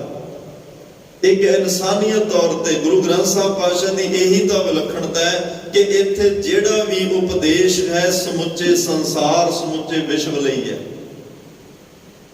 ਦੁਨੀਆ ਦੇ ਅਲੱਗ-ਅਲੱਗ ਧਰਮਾਂ ਦੇ ਧਾਰਮਿਕ ਗ੍ਰੰਥ ਉਹ ਆਪਣੇ ਹੀ ਚੇਲਿਆਂ ਨੂੰ, ਪੈਰੋਕਾਰਾਂ ਨੂੰ ਉਪਦੇਸ਼ ਦਿੰਦੇ ਆ। ਇੱਕ ਉਹਨਾਂ ਦੇ ਖਾਸ ਆਪਣੇ ਲੋਕਾਂ ਵਾਸਤੇ ਉਪਦੇਸ਼ ਹੈ, ਸਾਰਿਆਂ ਵਾਸਤੇ ਨਹੀਂ। ਤੇ ਧੰਨ ਗੁਰੂ ਗ੍ਰੰਥ ਸਾਹਿਬ ਪਾਤਸ਼ਾਹ ਇੱਥੇ ਖੱਤਰੀ, ਬ੍ਰਾਹਮਣ, ਸੂਦ, ਵੈਸ ਉਪਦੇਸ਼ 4 ਵਰਨਾਂ ਕੋ ਸਾਂਝਾ। ਇੱਥੇ ਹਿੰਦੂ ਵੀਰ ਆ ਕੇ ਬੈਠਣ, ਉਹਨਾਂ ਨੂੰ ਵੀ ਰੱਬ ਦਾ ਉਪਦੇਸ਼। ਇਸਲਾਮ ਧਰਮ ਦੇ ਲੋਕ ਆ ਕੇ ਬੈਠਣ, ਉਹਨਾਂ ਨੂੰ ਵੀ ਰੱਬ ਦਾ ਉਪਦੇਸ਼। ਈਸਾਈ ਮਤ ਦੇ ਲੋਕ ਆ ਕੇ ਬੈਠਣ, ਉਹਨਾਂ ਨੂੰ ਵੀ ਰੱਬ ਦੀਆਂ ਗੱਲਾਂ ਸੁਣਾਈਆਂ ਜਾਂਦੀਆਂ। ਇੱਥੇ ਕੋਈ ਜੈਨੀ ਮਤ ਦਾ, ਕੋਈ ਬੌਧ ਮਤ ਦਾ ਆ ਕੇ ਬੈਠੇ, ਕਿਸੇ ਨੂੰ ਇਹ ਨਹੀਂ ਕਿਹਾ ਜਾਂਦਾ ਵੀ ਤੇਰਾ ਤਾਂ ਭਾਈ ਧਰਮ ਹੋਰ ਹੈ, ਤੇਰੀ ਮਤ ਹੋਰ ਹੈ, ਤੂੰ ਸਾਡੇ ਕੋਲ ਕੀ ਬੈਠਾ ਕਰਦਾ। ਜਿਹੜਾ ਆਵੇ ਉਹਨੂੰ ਰੱਬ ਦੀ ਉਸਤਤ ਸੁਣਾ ਕੇ ਰੱਬ ਨਾਲ ਜੋੜਨ ਦਾ ਯਤਨ ਕੀਤਾ ਜਾਂਦਾ ਹੈ। ਪਰਮਾਤਮਾ ਦੀਆਂ ਗੱਲਾਂ ਸੁਣਾ ਕੇ ਪਰਮਾਤਮਾ ਨਾਲ ਜੋੜਨ ਦਾ ਯਤਨ ਕੀਤਾ ਜਾਂਦਾ ਹੈ। ਪਰਮਾਤਮਾ ਦੀ ਸਿਫਤ ਸਲਾਹ ਕਰਕੇ ਉਹਨੂੰ ਪਰਮਾਤਮਾ ਦੀ ਸਿਫਤ ਸਲਾਹ ਨਾਲ ਜੋੜਨ ਦਾ ਯਤਨ ਕੀਤਾ ਜਾਂਦਾ। ਇਹ ਸਭ ਤੋਂ ਵੱਡੀ ਵਿਲੱਖਣਤਾ ਹੈ ਜਿਹੜੀ ਸਾਰਿਆਂ ਕੋਲ ਨਹੀਂ। ਸਾਰਿਆਂ ਕੋਲ ਲਿਮਟਿਡ ਗਿਆਨ ਹੈ। ਉਹਨਾਂ ਨੇ ਕਿਸੇ ਖਾਸ ਧਰਮ, ਖਾਸ ਵਰਗ, ਖਾਸ ਖਿੱਤੇ ਦੇ ਲੋਕਾਂ ਵਾਸਤੇ ਰੱਖਿਆ ਹੋਇਆ। ਤਾਂ ਉੱਥੇ ਵੀ ਕਿਤੇ ਕਥਾ ਕਹਾਣੀ, ਬੇਦੀ ਆਣੀ, ਪਾਪ ਪੁੰਨ ਵਿਚਾਰ, ਕਿਤੇ ਪਾਪ ਪੁੰਨ ਦੀ ਵਿਚਾਰ ਹੈ। ਦੇ ਲੈਣਾ, ਲੈ ਦੇਣਾ, ਨਰਕ ਸੁਰਗ ਅਵਤਾਰ। ਕੋਈ ਕਹਿੰਦਾ ਦਾਨ ਲੈਣਾ ਚਾਹੀਦਾ, ਕੋਈ ਕਹਿੰਦਾ ਦਾਨ ਦੇਣਾ ਚਾਹੀਦਾ। ਨਰਕ ਸੁਰਗ ਦੇ ਨਾਂ ਤੇ ਗੱਲਾਂ ਹੋ ਰਹੀਆਂ। ਉੱਤਮ ਜਾਤੀ, ਮੱਧਮ ਜਿਨਸੀ, ਭਰਮ ਭਵੈ ਸੰਸਾਰ। ਕੋਈ ਵੱਡੀ ਜਾਤ ਦੀ ਗੱਲ ਕਰ ਰਿਹਾ, ਕੋਈ ਛੋਟੀ ਜਾਤ ਦੀ ਗੱਲ ਕਰ ਰਿਹਾ। ਕੋਈ ਵੱਡਿਆਂ ਲਈ ਕਹਿ ਰਿਹਾ ਵੀ ਤੂੰ ਰੱਬ ਨੂੰ ਮਿਲ ਸਕੇਗਾ, ਛੋਟੀ ਜਾਤ ਲਈ ਤਾਂ ਕੋਈ ਰੱਬ ਦਾ ਨਾਮ ਲੈਣ ਲਈ ਤੇ ਸੁਣਨ ਲਈ ਕੋਈ ਅਧਿਕਾਰ ਹੀ ਨਹੀਂ ਹੈ। ਪਰ ਇਹੋ ਜਿਹੇ ਹਾਲਾਤਾਂ ਵਿੱਚ ਧੰਨ ਗੁਰੂ ਨਾਨਕ ਸਾਹਿਬ ਪਾਤਸ਼ਾਹ ਆਏ, ਪਰਮਾਤਮਾ ਦਾ ਸਰੂਪ ਆਏ। ਪਰਮਾਤਮਾ ਆਪ ਗੁਰੂ ਨਾਨਕ ਸਾਹਿਬ ਦੇ ਰੂਪ ਵਿੱਚ ਆਇਆ ਤੇ ਮਹਾਰਾਜ ਨੇ ਕਿਹਾ ਅੰਮ੍ਰਿਤ ਬਾਣੀ ਤਤ ਵਖਾਣੀ, ਗਿਆਨ ਧਿਆਨ ਵਿੱਚ ਆਈ, ਰੱਬ ਦੇ ਗਿਆਨ ਧਿਆਨ ਵਿੱਚ ਆਈ। ਤੇ ਗੁਰਮੁਖ ਆਖੀ, ਗੁਰਮੁਖ ਜਾਤੀ, ਸੁਰਤੀ ਕਰਮ ਤੇ ਆਈ। ਇਹ ਜਿਹੜਾ ਗੁਰੂ ਗ੍ਰੰਥ ਸਾਹਿਬ ਪਾਈ, ਇਹ ਸੁਰਤ ਦਾ ਮਾਰਗ ਹੈ। ਸ਼ਬਦ ਗੁਰੂ ਸੁਰਤ ਤੋਂ ਚੇਲਾ ਦਾ ਮਾਰਗ ਹੈ। ਇਹਨੂੰ ਸੁਰਤ ਨਾਲ ਪੜ੍ਹਨਾ ਹੈ, ਸੁਰਤ ਵਿੱਚ ਵਸਾਉਣਾ ਹੈ, ਸੁਰਤ ਰਾਹੀਂ ਹੀ ਨਾਮ ਜਪਣਾ ਹੈ। ਕਿਉਂਕਿ ਸੁਰਤ ਸ਼ਬਦ ਦੇ ਪਿੱਛੇ ਚੱਲਦੀ ਹੈ। ਸ਼ਬਦ ਜਿੱਥੋਂ ਆਇਆ ਹੋਏਗਾ ਫਿਰ ਤੁਹਾਨੂੰ ਉੱਥੇ ਲੈ ਜਾਏਗਾ। ਤੁਹਾਡੀ ਸੁਰਤ ਉੱਥੇ ਪਹੁੰਚ ਜਾਏਗੀ ਜਿੱਥੋਂ ਇਹ ਸ਼ਬਦ ਆਇਆ ਹੋਇਆ ਹੈ। ਤੇ ਸੁਰਤ ਦੀ ਗੱਲ ਹੈ, ਸੁਰਤ ਔਰ ਸ਼ਬਦ ਦੀ ਗੱਲ ਹੈ। ਖੈਰ ਮਹਾਰਾਜ ਕਹਿੰਦੇ ਧਰਮ ਦੇ ਕਰਮ ਜੇ ਮਨ 'ਚ ਹੰਕਾਰ ਰੱਖ ਕੇ ਕੀਤੇ ਜਾਣ, ਗੁਰੂ ਨੂੰ ਵੀ ਨਾਲ ਨਾਲ ਲੈ ਕੇ ਚੱਲੀਏ, ਨਾਲ ਨਾਲ ਆਪਣੇ ਆਪ ਤੇ ਹੰਕਾਰ ਵੀ ਕਰੀਏ। ਕਈ ਵਾਰ ਕਈਆਂ ਨੂੰ ਇਸ ਗੱਲ ਦਾ ਵੀ ਹੰਕਾਰ ਹੋਇਆ ਵੀ ਗੁਰੂ ਸਾਡੇ ਕਰਕੇ ਹੈ, ਗੁਰੂ ਸਾਡੇ ਕਰਕੇ ਹੈ, ਨਹੀਂ ਗੁਰੂ ਦੀ ਕੀ ਹੋਂਦ ਹੈ। ਅਸੀਂ ਗੁਰੂ ਨੂੰ ਮੱਥਾ ਟੇਕਦੇ ਹਾਂ ਤਾਂ ਗੁਰੂ ਹੈ, ਅਸੀਂ ਗੁਰੂ ਦੇ ਅੱਗੇ ਭੇਟਾਵਾਂ ਰੱਖਦੇ ਹਾਂ ਤਾਂ ਗੁਰੂ ਹੈ, ਅਸੀਂ ਗੁਰੂ ਨੂੰ ਨਮਸਕਾਰ ਕਰਦੇ ਹਾਂ ਤਾਂ ਗੁਰੂ ਹੈ। ਨਹੀਂ ਭਾਈ, ਗੁਰੂ ਇਹ ਦੁਨੀਆ ਦਾ ਬਣਾਇਆ ਹੋਇਆ ਗੁਰੂ ਨਹੀਂ, ਇਹ ਮਨੁੱਖਤਾ ਦਾ ਬਣਾਇਆ ਹੋਇਆ ਗੁਰੂ ਨਹੀਂ, ਇਹ ਲੋਕਾਂ ਦਾ ਬਣਾਇਆ ਗੁਰੂ ਨਹੀਂ। ਇਹ ਤਾਂ ਪ੍ਰਮਾਤਮਾ ਨੇ ਆਪ ਆਪਣੀ ਮਰਜ਼ੀ ਦੇ ਨਾਲ, ਇਹ ਪ੍ਰਮਾਤਮਾ ਨੇ ਸਮੁੱਚੇ ਖਲਕਤ ਕਾਇਨਾਤ ਸ੍ਰਿਸ਼ਟੀ ਦੀ ਪੁਕਾਰ ਸੁਣ ਕੇ, ਸੁਣੀ ਪੁਕਾਰ ਦਾਤਾਰ ਪ੍ਰਭ ਗੁਰੂ ਨਾਨਕ ਜਗ ਮਾਹੇ ਪਠਾਇਆ। ਇਹ ਪ੍ਰਮਾਤਮਾ ਨੇ ਸਾਰੀ ਕੁੱਲ ਖਲਕਤ ਕਾਇਨਾਤ ਦੀ ਅਰਦਾਸ ਸੁਣ ਕੇ ਤਾਂ ਗੁਰੂ ਨਾਨਕ ਸਾਹਿਬ ਨੂੰ ਭੇਜਿਆ ਗਿਆ। ਆਪਣਾ ਸਾਰਾ ਕੁਝ ਦੇ ਕੇ ਗੁਰੂ ਨਾਨਕ ਸਾਹਿਬ ਨੂੰ ਭੇਜਿਆ, ਆਪਣਾ ਸਰਗੁਣ ਸਰੂਪ ਬਣਾ ਕੇ ਭੇਜਿਆ। ਗੁਰੂ ਨਾਨਕ ਸਾਹਿਬ ਦੁਨੀਆ ਦੇ ਬਣਾਏ ਗੁਰੂ ਨਹੀਂ, ਉਹ ਪ੍ਰਮਾਤਮਾ ਦੇ ਭੇਜੇ ਹੋਏ ਗੁਰੂ ਨੇ। ਉਹ ਆਦਿ ਕਾਲ ਤੋਂ ਗੁਰੂ ਨੇ। ਉਹ ਜਿਸ ਦਿਨ ਸ੍ਰਿਸ਼ਟੀ ਦੇ ਪਹਿਲੇ ਦਿਨ ਸਰੀਰਕ ਤੌਰ ਤੇ ਉਹਨਾਂ ਨੇ ਆਪਣੇ ਮੁਬਾਰਕ ਕਦਮ ਰੱਖੇ, ਉਸ ਦਿਨ ਤੋਂ ਗੁਰੂ ਨੇ। ਉਹ ਜਨਮ ਤੋਂ ਪ੍ਰਕਾਸ਼ ਤੋਂ ਗੁਰੂ ਨੇ। ਉਹਨਾਂ ਨੂੰ ਉਹ ਕਿਸੇ ਦੇ ਮੱਥੇ ਟੇਕਿਆ ਗੁਰੂ ਨਹੀਂ ਬਣੇ, ਕਿਸੇ ਦੀਆਂ ਭਟਾਵਾਂ ਰੱਖ ਕੇ ਗੁਰੂ ਨਹੀਂ ਬਣੇ, ਕਿਸੇ ਤੋਂ ਆਪਣਾ ਪ੍ਰਚਾਰ ਕਰਾ ਕੇ ਗੁਰੂ ਨਹੀਂ ਬਣੇ। ਉਹ ਪ੍ਰਮਾਤਮਾ ਦੇ ਭੇਜੇ ਹੋਏ ਨੇ, ਅਕਾਲ ਪੁਰਖ ਵਾਹਿਗੁਰੂ ਦਾ ਸਵਰੂਪ ਨੇ, ਉਹਦਾ ਸਰਗੁਣ ਸਰੂਪ ਹੈ। ਤੋ ਖੈਰ ਸਤਿਗੁਰੂ ਪਾਤਸ਼ਾਹ, ਕਈ ਲੋਕਾਂ ਨੇ ਕਿਹਾ ਕਿ ਸ਼ਾਇਦ ਗੁਰੂ ਸਾਡੇ ਕਰਕੇ, ਜਿਵੇਂ ਧੰਨ ਗੁਰੂ ਗੋਬਿੰਦ ਸਿੰਘ ਸਾਹਿਬ ਪਾਤਸ਼ਾਹ ਨੂੰ ਰਾਮਿਆਣੇ ਦੀ ਧਰਤੀ ਤੇ ਕੁਝ ਮਾਝੇ ਦੇ ਲੋਕਾਂ ਨੇ ਕਿਹਾ, ਮਹਾਰਾਜ ਸਾਡੀ ਸਲਾਹ ਮੰਨੋ ਤੇ ਤੁਹਾਡਾ ਰੰਗ ਜੇਬ ਨਾਲ ਫੈਸਲਾ ਕਰਾ ਦਈਏ, ਲੜਾਈਆਂ ਝਗੜਿਆਂ ਵਿੱਚ ਕੁਛ ਨਹੀਂ ਪਿਆ, ਸਾਡੀ ਰਾਏ ਮੁਤਾਬਕ ਚੱਲੋ, ਅਮਨ ਸ਼ਾਂਤੀ ਨਾਲ ਤੁਸੀਂ ਵੀ ਰਹੋ ਤੇ ਸਿੱਖਾਂ ਨੂੰ ਵੀ ਰਹਿਣ ਦਿਓ। ਉਹ ਗੁਰੂ ਨੂੰ ਉਪਦੇਸ਼ ਦੇਣ ਦਾ ਯਤਨ ਕਰ ਰਹੇ। ਉਹਨਾਂ ਨੂੰ ਲੱਗ ਰਿਹਾ ਵੀ ਸਾਡੀ ਕਰਕੇ ਗੁਰੂ ਦੀ ਅੱਜ ਹੋਂਦ ਹੈ, ਜੇ ਅੱਜ ਅਸੀਂ ਵੀ ਸਾਡੀ ਗੱਲ ਗੁਰੂ ਨਹੀਂ ਮੰਨੇਗਾ, ਅਸੀਂ ਚਲੇ ਜਾਵਾਂਗੇ ਤੇ ਫਿਰ ਗੁਰੂ ਕੱਲਾ ਕਿਵੇਂ ਗੁਰੂ ਰਹਿ ਸਕਦਾ ਹੈ। ਧੰਨ ਗੁਰੂ ਗੋਬਿੰਦ ਸਿੰਘ ਸਾਹਿਬ ਪਾਤਸ਼ਾਹ ਨੇ ਕਿਹਾ ਸੀ, ਮੈਨੂੰ ਇੱਕ ਗੱਲ ਦਾ ਜਵਾਬ ਦੇ ਦਿਓ, ਤੁਸੀਂ ਗੁਰੂ ਹੋ ਜਾਂ ਸਿੱਖ ਹੋ। ਕਹਿੰਦੇ ਹਾਂ ਤਾਂ ਤੁਹਾਡੇ ਸਿੱਖ। ਮਾਰੇ ਕਹਿੰਦੇ ਫਿਰ ਸਿੱਖ ਦਾ ਕੰਮ ਉਪਦੇਸ਼ ਲੈਣਾ ਹੁੰਦਾ ਹੈ, ਗੁਰੂ ਨੂੰ ਉਪਦੇਸ਼ ਦੇਣਾ ਨਹੀਂ ਹੁੰਦਾ। ਤੇ ਤੁਸੀਂ ਫਿਰ ਉਪਦੇਸ਼ ਦੇ ਕੇ ਰਹੋ, ਉਪਦੇਸ਼ ਸੁਣੋ, ਉਹਨੂੰ ਮੰਨੋ ਤੇ ਉਹਨੂੰ ਕਮਾਓ। ਮਾਰੇ ਕਹਿੰਦੇ ਤੁਹਾਡੀਆਂ ਸਲਾਹਾਂ ਦੀ ਲੋੜ ਨਹੀਂ, ਇਹ ਪਰਮਾਤਮਾ ਦਾ ਦਰ ਹੈ, ਪਰਮਾਤਮਾ ਦਾ ਘਰ ਹੈ, ਨਾ ਡੱਲਾ ਨਾ ਮੱਲਾ ਗੁਰੂ ਗੋਬਿੰਦ ਸਿੰਘ ਕੱਲਾ। ਕਿਉਂਕਿ ਮੇਰੇ ਨਾਲ ਪਰਮਾਤਮਾ, ਨਾ ਸਾਜੋ ਨਾ ਬਾਜੋ ਨਾ ਫੌਜੋ ਨਾ ਫਰਸ਼, ਐ ਖੁਦਾ ਬੰਦੇ ਐਸ਼ ਅਰਸ਼। ਮੇਰੇ ਕੋਲੇ ਨਾ ਕੋਈ ਸਾਜ ਨਾ ਬਾਜ ਨਾ ਫੌਜ। ਔਰੰਗਜ਼ੇਬ ਨੂੰ ਜ਼ਫਰਨਾਮੇ 'ਚ ਲਿਖਿਆ, ਮੇਰੇ ਕੋਲੇ ਤਾਂ ਸਿਰਫ ਅਕਾਲ ਪੁਰਖ ਵਾਹਿਗੁਰੂ ਪਰਮਾਤਮਾ ਦੀ ਓਟ ਹੈ। ਮੇਰੇ ਨਾਲ ਪਰਮਾਤਮਾ ਹੈ, ਮੇਰੇ ਨਾਲ ਪਰਮੇਸ਼ਰ ਹੈ, ਮੇਰੇ ਨਾਲ ਕੋਈ ਹੋਵੇ ਨਾ ਹੋਵੇ ਕੋਈ ਫਰਕ ਨਹੀਂ ਪੈਂਦਾ। ਕਿਉਂਕਿ ਗੁਰੂ ਕੱਲਾ ਵੀ ਗੁਰੂ ਹੈ, ਗੁਰੂ ਲੱਖਾਂ ਦੀ ਗਿਣਤੀ ਵਿੱਚ ਵੀ ਗੁਰੂ ਹੈ। ਗੁਰੂ ਦਰਬਾਰ ਸਾਹਿਬ ਵਿੱਚ ਪ੍ਰਕਾਸ਼ ਹੋ ਕੇ ਵੀ ਗੁਰੂ ਹੈ, ਗੁਰੂ ਸੱਚਖੰਡ ਵਿੱਚ ਬਿਰਾਜਮਾਨ ਹੋਣ ਤਾਂ ਵੀ ਉਹ ਗੁਰੂ ਹੈ। ਗੁਰੂ ਨੂੰ ਲਾਈਨਾਂ ਬਣਾ ਕੇ ਸੰਗਤ ਮੱਥਾ ਟੇਕਿਓ ਤਾਂ ਵੀ ਗੁਰੂ ਹੈ। ਗੁਰੂ ਕੱਲਾ ਵਿਸ਼ਰਾਮ ਕਰ ਰਿਹਾ ਹੋਵੇ ਉਹ ਤਾਂ ਵੀ ਗੁਰੂ ਹੈ। ਇਹ ਨਹੀਂ ਕਿ ਜਦੋਂ ਸੱਚਖੰਡ ਵਿੱਚ ਹੈ ਉਹਦੀ ਅਹਿਮੀਅਤ ਘਟ ਜਾਂਦੀ ਹੈ ਕਿ ਹੁਣ ਕੋਈ ਮੱਥਾ ਨਹੀਂ ਟੇਕ ਰਿਹਾ। ਸਤਿਗੁਰੂ ਤਾਂ ਹਰ ਵੇਲੇ ਵੱਡਾ ਨਾ ਹੋਵੇ ਘਾਟ ਨਾ ਜਾਏ। ਸਾਰੇ ਵੱਡਾ ਵੱਡਾ ਕਹਿਣ, ਸਾਰੇ ਮੱਥਾ ਟੇਕਣ, ਉਹਨੇ ਵਧਣਾ ਨਹੀਂ। ਸਾਰੇ ਉਹਨੂੰ ਛੋਟਾ ਕਹਿਣ, ਕੋਈ ਮੱਥਾ ਨਾ ਟੇਕੇ, ਉਹਨੇ ਘਟਣਾ ਨਹੀਂ। ਕਿਉਂਕਿ ਉਹ ਪਰਮਾਤਮਾ ਦਾ ਸਰੂਪ ਹੈ। ਪਰਮਾਤਮਾ ਵਡਿਆਈਆਂ ਨਾਲ ਵੱਡਾ ਨਹੀਂ ਹੁੰਦਾ, ਨਿੰਦਿਆ ਨਾਲ ਛੋਟਾ ਨਹੀਂ ਹੁੰਦਾ। ਉਹ ਤਾਂ ਇੱਕ ਰਸ ਹੋ ਕੇ ਵਰਤ ਰਿਹਾ ਹੈ, ਉਹ ਸਰਬ ਵਿਆਪਕ ਹੈ। ਉਹ ਜਿਸ ਦਿਨ ਤੋਂ ਪਰਮਾਤਮਾ ਦੀ ਹੋਂਦ ਬਣੀ, ਉਸ ਦਿਨ ਤੋਂ ਇੱਕ ਸਾਰਤਾ ਵਿੱਚ ਇੱਕ ਰਸ ਹੋ ਕੇ ਵਰਤ ਰਿਹਾ ਹੈ। ਹਾਂ, ਜਿਹੜਾ ਕੋਈ ਪਰਮਾਤਮਾ ਨੂੰ, ਗੁਰੂ ਨੂੰ ਜਪੇ, ਉਹ ਜ਼ਰੂਰ ਵੱਡਾ ਹੋ ਜਾਂਦਾ ਹੈ। ਉਸ ਵੱਡੇ ਕੀਆਂ ਵਡਿਆਈਆਂ ਦੇ ਨਾਲ ਇਨਸਾਨ ਜ਼ਰੂਰ ਵੱਡਾ ਹੋ ਜਾਂਦਾ ਹੈ। ਉਸ ਵੱਡੇ ਨੂੰ ਵੱਡਾ ਵੱਡਾ ਕਹਿਣ ਨਾਲ ਇੱਕ ਦਿਨ ਵੱਡਾ ਹੀ ਨਹੀਂ ਹੁੰਦਾ, ਇਨਸਾਨ ਉਸ ਵੱਡੇ ਗੁਰੂ ਵਿੱਚ ਸਮਾ ਵੀ ਜਾਂਦਾ, ਉਹਦਾ ਰੂਪ ਵੀ ਬਣ ਜਾਂਦਾ, ਹਰ ਕਾ ਸੇਵਕ ਸੋ ਹਰ ਜਿਹਾ ਹੋ ਜਾਂਦਾ। ਖੈਰ, ਅੱਜ ਮਹਾਰਾਜ ਕਹਿ ਰਿਹਾ, ਜਿਨ੍ਹਾਂ ਦੇ ਵੱਲ ਗੁਰੂ ਹੋਵੇ ਉਹਨਾਂ ਨੂੰ ਪੈਸੇ ਦਾ, ਧਨ ਦੌਲਤ ਦਾ ਹੰਕਾਰ ਨਹੀਂ ਰਹਿੰਦਾ। ਨਾਲੇ ਵੀ ਅਰਥ ਕੀਤੇ ਵੀ ਗੁਰੂ ਉਹਨਾਂ ਨੂੰ ਹੰਕਾਰ ਕਰਨ ਨਹੀਂ ਦਿੰਦਾ। ਕਿਉਂ ਨਹੀਂ ਕਰਨ ਦਿੰਦਾ? ਕਿ ਭਾਈ ਮੈਂ ਤੈਨੂੰ ਇਹ ਨਹੀਂ ਕਹਿੰਦਾ ਮੇਰਾ ਸਿੱਖ ਗਰੀਬ ਹੋਵੇ, ਮੇਰੇ ਸਿੱਖ ਕੋਲੇ ਸਭ ਕੁਝ ਹੋਵੇ। ਕਿਉਂਕਿ ਬਾਦਸ਼ਾਹ ਦਰਵੇਸ਼ ਗੁਰੂ ਗੋਬਿੰਦ ਸਿੰਘ ਨੇ, ਅਸੀਂ ਪਹਿਲਾਂ ਬਾਦਸ਼ਾਹ ਫਿਰ ਉਹ ਦਰਵੇਸ਼ ਹੈ।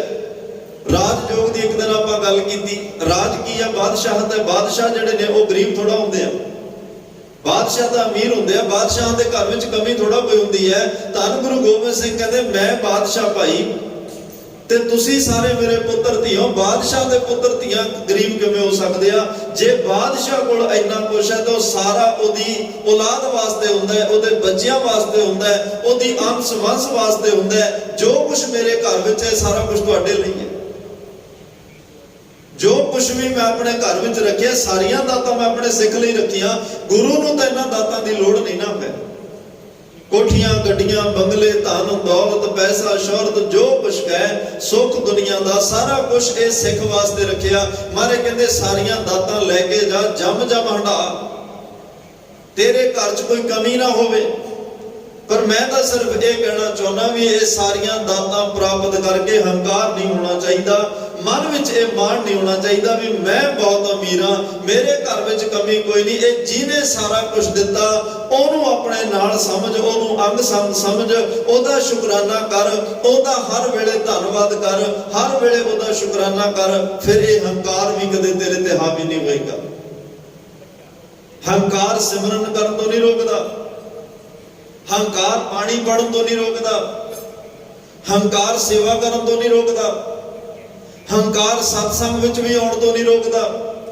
ਪਰ ਕਈ ਵਾਰ ਹੰਕਾਰ ਜਿਹੜੀਆਂ ਇਹ ਚੀਜ਼ਾਂ ਉਹ ਸਫਲ ਵੀ ਨਹੀਂ ਹੋਣ ਦਿੰਦਾ, ਕਿਉਂਕਿ ਜਿਹੜੇ ਕੰਮ ਹੰਕਾਰ ਵਸ ਹੋ ਕੇ ਕੀਤੇ ਨੇ, ਜੇ ਬਾਣੀ ਪੜ੍ਹੀ ਉਹ ਹੰਕਾਰ ਵਸ, ਜੇ ਸਿਮਰਨ ਕੀਤਾ ਉਹ ਹੰਕਾਰ ਵਸ, ਜੇ ਸੇਵਾ ਕੀਤੀ ਉਹ ਹੰਕਾਰ ਵਸ, ਜੇ ਉਹਨੇ ਰੋਕਿਆ ਨਹੀਂ ਤਾਂ ਸਫਲ ਵੀ ਨਹੀਂ ਹੋਣ ਦਿੱਤਾ। ਜਿਹਨੂੰ ਗੁਰੂ ਤੇਗ ਬਹਾਦਰ ਸਾਹਿਬ ਨੇ ਕਿਹਾ ਤੀਰਥ ਵਰਤ ਅਰਦਾਨ ਕਰ, ਮਨ ਮੈਂ ਧਰੈ ਗੁਮਾਨ।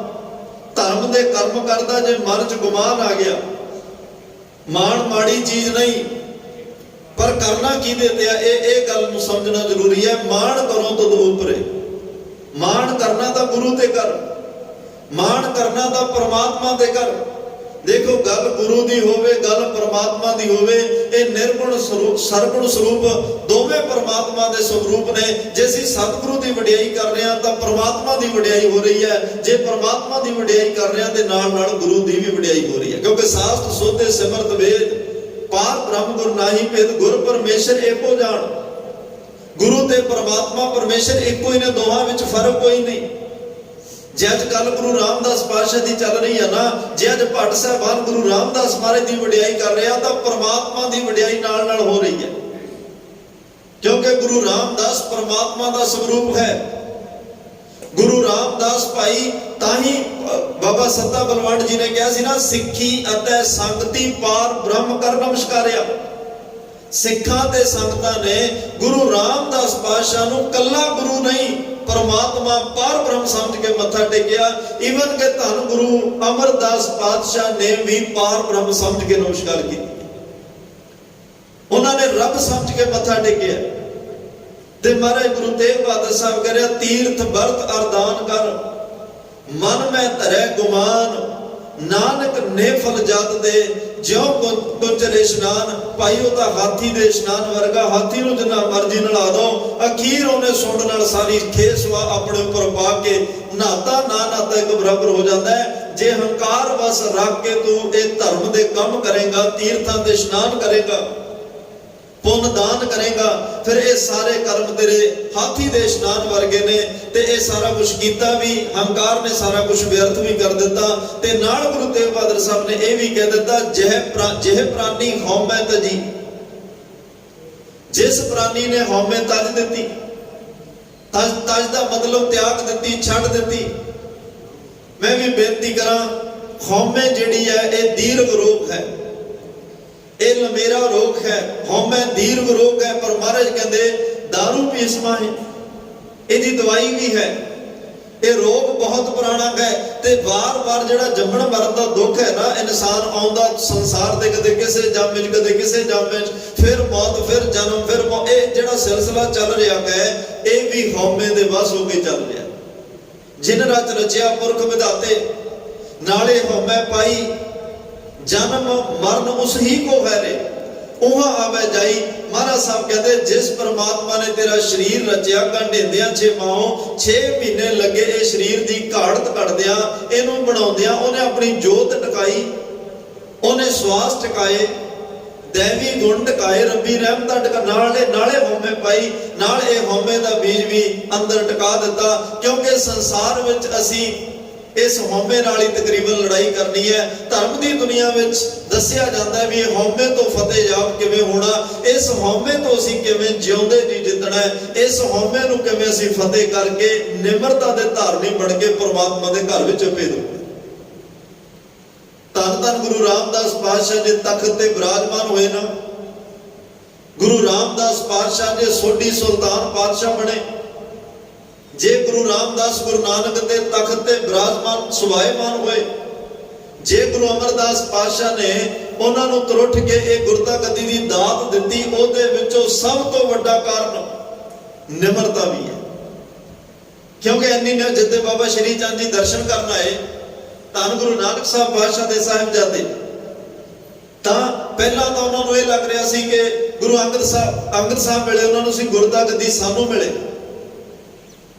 ਫਿਰ ਉਹਨਾਂ ਨੇ ਕਿਹਾ ਚਲੋ ਇਹ ਸਾਡੇ ਘਰ ਦੇ ਅਰਦਲੀ ਨੇ, ਗੁਰੂ ਲੋਕਾਂ ਵਾਸਤੇ ਹੋਣਗੇ, ਇਹ ਸੰਤ ਲੋਕਾਂ ਵਾਸਤੇ ਹੋਣਗੇ, ਸਾਡੇ ਘਰ ਦੇ ਤਾਂ ਇਹ ਸੇਵਕ ਨੇ। ਗੁਰੂ ਅੰਗਦ ਸਾਹਿਬ ਨੂੰ ਵੀ ਬਾਬਾ ਸ਼੍ਰੀ ਚੰਦ ਨਹੀਂ ਮਿਲੇ, ਗੁਰੂ ਅਮਰਦਾਸ ਨੂੰ ਵੀ ਬਾਬਾ ਸ਼੍ਰੀ ਚੰਦ ਸਾਹਿਬ ਨਹੀਂ ਮਿਲੇ। ਅੱਜ ਗੁਰੂ ਰਾਮਦਾਸ ਦੀ ਚਾਰ ਚੁਫੇਰੇ ਵਡਿਆਈ ਵੇਖ ਕੇ ਸ਼੍ਰੀ ਗੁਰੂ ਰਾਮਦਾਸ ਜਯੋ ਜਗ ਮੈਂ, ਜਦੋਂ ਸਾਰੇ ਸੰਸਾਰ ਵਿੱਚ ਜੈ ਜੈਕਾਰ ਗੁਰੂ ਰਾਮਦਾਸ ਮਹਾਰਾਜ ਦੀ ਹੋਈ ਨਾ, ਤਾਂ ਬਾਬਾ ਸ਼੍ਰੀ ਚੰਦ ਸਾਹਿਬ ਮਹਾਰਾਜ ਨੇ ਵੀ ਸੋਚਿਆ ਵੀ ਜੇ ਅੱਜ ਇੰਨੀ ਦੁਨੀਆ ਮੱਥਾ ਟੇਕ ਰਹੀ ਆ, ਨਮਸਕਾਰਾਂ ਕਰ ਰਹੀ ਆ, ਗੁਰੂ ਰਾਮਦਾਸ ਨੂੰ ਗਾ ਰਹੀ ਆ, ਮੈਨੂੰ ਵੀ ਦਰਸ਼ਨ ਕਰਨੇ ਚਾਹੀਦੇ ਆ। ਭਾਵਨਾ ਦੇ ਨਾਲ ਦਰਸ਼ਨ ਕਰਨ ਵਾਸਤੇ ਆਏ। ਸਿੱਖ ਤਵਾਰੀ ਕਹਿੰਦੀ ਆ ਕਿ ਇੱਕ ਘੋੜਾ ਤੇ 500 ਰੁਪਏ ਕਹਿ ਲਈ ਅੱਜ ਦੀ ਭਾਸ਼ਾ ਵਿੱਚ, 500 ਰੁਪਏ ਭੇਟਾ ਤੇ ਇੱਕ ਘੋੜਾ ਬਾਬਾ ਸ਼੍ਰੀ ਚੰਦ ਸਾਹਿਬ ਨੂੰ ਇੱਕ ਦਰਸ਼ਨੀ ਭੇਟਾ ਤੌਰ ਤੇ ਦਿੱਤੇ। ਸਾਡੇ ਗੁਰੂ ਕੇ ਸਾਹਿਬਜ਼ਾਦੇ ਆਏ ਨੇ, ਸਾਡੇ ਗੁਰੂ ਕੇ ਸਾਹਿਬਜ਼ਾਦੇ ਇੰਨਾ ਆਦਰ ਸਤਿਕਾਰ ਕੀਤਾ। ਤੇ ਬਾਬਾ ਮੈਂ ਜਿਹੜੀ ਬੇਨਤੀ ਕਰ ਰਿਹਾ, ਬਾਬਾ ਸ਼੍ਰੀ ਚੰਦ ਸਾਹਿਬ ਨੇ ਸੁਭਾਵਕ ਗੱਲਾਂ ਕਰਦਿਆਂ ਪੁੱਛ ਲਿਆ, ਰਾਮਦਾਸ ਇਹ ਦਾੜਾ ਇੰਨਾ ਲੰਬਾ ਕਿਉਂ ਵਧਾਇਆ, ਇਹ ਇੰਨਾ ਲੰਬਾ ਦਾੜਾ ਕਿਉਂ? ਨਿਮਰਤਾ ਦੀ ਹੱਦ ਅੱਜ ਉਹਨਾਂ ਨੇ ਕਰ ਦਿੱਤੀ। ਕਹਿਣ ਲੱਗੇ ਮਹਾਂਪੁਰਸ਼ੋ ਤੁਹਾਡੇ ਵਰਗੇ ਮਹਾਂਪੁਰਸ਼ਾਂ ਦੇ ਚਰਨ ਝਾੜਨ ਵਾਸਤੇ। ਬਾਬਾ ਸ਼੍ਰੀ ਚੰਦ ਸਾਹਿਬ ਨੇ ਕਿਹਾ ਬਸ ਆਹੀ ਤਾਂ ਗੱਲਾਂ ਨੇ ਰਾਮਦਾਸ, ਜਿਹੜੀਆਂ ਆ ਨਿਮਰਤਾ ਦੀਆਂ ਗੱਲਾਂ ਕਰਕੇ ਤੁਸੀਂ ਗੁਰਤਾ ਗੱਦੀ ਲੈ ਗਏ। ਬਾਬਾ ਲਹਿਣਾ ਜੀ ਹੁਕਮ ਮੰਨ ਕੇ ਗੁਰਤਾ ਗੱਦੀ ਲੈ ਗਏ, ਬਾਬਾ ਅਮਰਦਾਸ ਸੇਵਾ ਕਰਕੇ ਗੁਰਤਾ ਗੱਦੀ ਲੈ ਗਏ, ਤੇ ਤੁਸੀਂ ਨਿਮਰਤਾ ਦੇ ਵਿੱਚ ਰਹਿ ਕੇ ਗੁਰਤਾ ਗੱਦੀ ਲੈ ਗਏ। ਜੇ ਕਿਤੇ ਇਸ ਗੱਲ ਦਾ ਹੰਕਾਰ ਹੋ ਜਾਂਦਾ ਕਿ ਮੈਂ ਤਾਂ ਗੁਰੂ ਅਮਰਦਾਸ ਦਾ ਜਵਾਈ ਆ, ਮੈਂ ਕਿਉਂ ਉੱਥੇ ਟੋਕਰੀਆਂ ਢੋਵਾਂ, ਮੈਂ ਕਿਉਂ ਸੰਗਤਾਂ ਲਈ ਪਾਣੀ ਢੋਵਾਂ, ਮੈਂ ਕਿਉਂ ਸੰਗਤਾਂ ਦੇ ਭਾਂਡੇ ਮਾਂਜੇ, ਇਸ ਗੱਲ ਦਾ ਹੰਕਾਰ ਆ ਜਾਂਦਾ ਤਾਂ ਸ਼ਾਇਦ ਬਾਬਾ ਜੇਠਾ ਹੀ ਰਹਿ ਜਾਂਦੇ। ਪਰ ਇਹ ਸਾਰੀਆਂ ਗੱਲਾਂ ਨੂੰ ਪਾਸੇ ਰੱਖ ਕੇ ਗੁਰੂ ਘਰ ਦੇ ਵਿੱਚ ਜਿਹੜਾ ਉਹ ਸਿੱਖ ਤੇ ਗੁਰੂ ਵਾਲਾ ਨਾਤਾ ਹੈ, ਉਸ ਨਾਤੇ ਨੂੰ ਪਹਿਲ ਦੇ ਆਧਾਰ ਤੇ ਰੱਖਿਆ। ਸੇਵਕ ਬਣ ਕੇ ਸਿੱਖ ਬਣ ਕੇ ਸੇਵਾ ਨਹੀਂ ਛੱਡੀ। 21 ਸਾਲ ਦੇ ਕਰੀਬ ਸੇਵਾ ਕੀਤੀ। 19 ਸਾਲ ਦੇ ਸਨ ਜਦੋਂ ਗੁਰਤਾ ਵਿਆਹ ਹੁੰਦਾ ਬੀਬੀ ਭਾਨੀ ਨਾਲ। 40 ਸਾਲ ਉਮਰ ਸੀ ਜਿਸ ਦਿਨ ਗੁਰਤਾ ਗੱਦੀ ਦੀ ਦਾਤ ਮਿਲਦੀ ਹੈ। 21 ਸਾਲ ਇਹਦਾ ਮਤਲਬ ਉਸ ਵੇਲੇ ਉਹ ਜਵਾਈ ਨੇ 21 ਸਾਲ ਜਵਾਈ ਹੁੰਦਿਆਂ ਸਿੱਖ ਬਣ ਕੇ ਸੇਵਾ ਕੀਤੀ।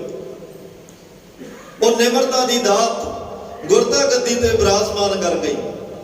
ਉਹ ਨਿਮਰਤਾ ਦੀ ਦਾਤ ਭਾਈ ਜੇਠੇ ਨੂੰ ਧੰਨ ਗੁਰੂ ਰਾਮਦਾਸ ਬਣਾ ਗਈ। ਇਸ ਕਰਕੇ ਤਾਂ ਅੱਜ ਭੱਟ ਸਾਹਿਬਾਨ ਵਾਰ-ਵਾਰ ਧੰਨ ਗੁਰੂ ਰਾਮਦਾਸ ਮਹਾਰਾਜ ਦੀ ਵਡਿਆਈ ਕਰ ਰਿਹਾ। 60 ਸਵਈਏ ਇਕੱਲੇ ਗੁਰੂ ਰਾਮਦਾਸ ਮਹਾਰਾਜ ਦੀ ਉਸਤਤ ਵਿੱਚ ਨੇ। ਇੰਨੀ ਉਹਨਾਂ ਦੀ ਵਡਿਆਈ, ਇੰਨੀ ਮਹਿਮਾ ਅਪਰਪਾਰਕ ਹੈ।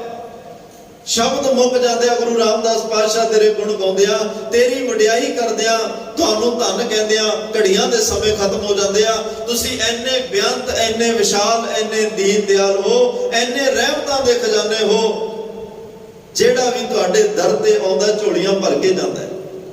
ਪਰ ਤਾਂ ਉਹਨੂੰ ਇਹ ਦਾਤਾਂ ਮਿਲਦੀਆਂ, ਉਹੀ ਮੁਕਤੀ ਦੇ ਦੁਆਰੇ ਨੂੰ ਪਹੁੰਚਦਾ ਹੈ, ਉਹੀ ਜਿਉਂਦੇ ਜੀ ਦਾਤਾਂ ਦੇ ਮਰਨ ਤੋਂ ਬਾਅਦ ਗੁਰੂ ਦੇ ਗੋਦ ਵਿੱਚ ਰਹਿੰਦਾ ਹੈ। ਜਿਨ੍ਹਾਂ ਨੇ ਗੁਰੂ ਤੇਗ ਬਹਾਦਰ ਸਾਹਿਬ ਕਹਿੰਦੇ ਜਿਹ ਪ੍ਰਾਨੀ ਹਉਮੈ ਤਜੀ ਕਰਤਾ ਰਾਮ ਪਛਾਣ, ਜਿਨ੍ਹਾਂ ਨੇ ਹਉਮੈ ਹੰਕਾਰ ਛੱਡ ਕੇ ਗੁਰੂ ਤੋਂ ਸ਼ਬਦ ਲੈ ਕੇ ਉਹ ਸ਼ਬਦ ਦੀ ਕਮਾਈ ਕਰਕੇ ਸ਼ਬਦ ਤੇ ਪਹਿਰਾ ਦੇ ਕੇ ਆਪਣੇ ਅੰਦਰੋਂ ਹੀ ਕਰਤਾ ਰਾਮ ਪਛਾਣ, ਜਿਸ ਕਰਤੇ ਪੁਰਖ ਵਾਹਿਗੁਰੂ ਨੇ ਇਸ ਸੰਸਾਰ ਨੂੰ ਬਣਾਇਆ, ਸ੍ਰਿਸ਼ਟੀ ਨੂੰ ਬਣਾਇਆ, ਜਿਹੜਾ ਬਣਾ ਕੇ ਅੰਦਰ ਸਰਵ ਵਿਆਪਕ ਅੰਦਰ ਬੈਠਾ ਹੈ, ਉਹਨੂੰ ਅੰਦਰੋਂ ਪਛਾਣ ਲਿਆ, ਉਹਦੇ ਅੰਦਰੋਂ ਦਰਸ਼ਨ ਕਰ ਲਏ, ਉਹਦੀ ਹੋਂਦ ਦਾ ਅਹਿਸਾਸ ਹੋ ਗਿਆ ਕਿ ਉਹ ਪਰਮਾਤਮਾ ਇੱਕ ਸ਼ਕਤੀ ਰੂਪ ਵਿੱਚ ਹਰ ਜਗ੍ਹਾ ਵਰਤ ਰਿਹਾ ਹੈ, ਕਿਸੇ ਨਾ ਕਿਸੇ ਰੂਪ ਵਿੱਚ ਵਰਤ ਰਿਹਾ ਹੈ।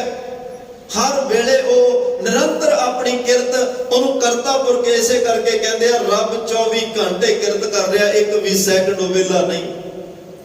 ਉਹ ਬਣਾ ਰਿਹਾ ਹੈ, ਚਲਾ ਰਿਹਾ ਹੈ ਤੇ ਖਤਮ ਕਰ ਰਿਹਾ ਹੈ। ਇਹ ਉਸ ਪਰਮਾਤਮਾ ਦਾ ਵਿਧੀ ਵਿਧਾਨ ਹੈ। ਤੇ ਮਹਾਰਾਜ ਕਹਿੰਦੇ ਜਿਨ ਕਰਤਾ ਰਾਮ ਪਛਾਨ ਕਹੋ ਨਾਨਕ ਉਹ ਮੁਕਤ ਨਰ, ਇਹ ਮਨ ਸਾਚੀ ਮਾਨ।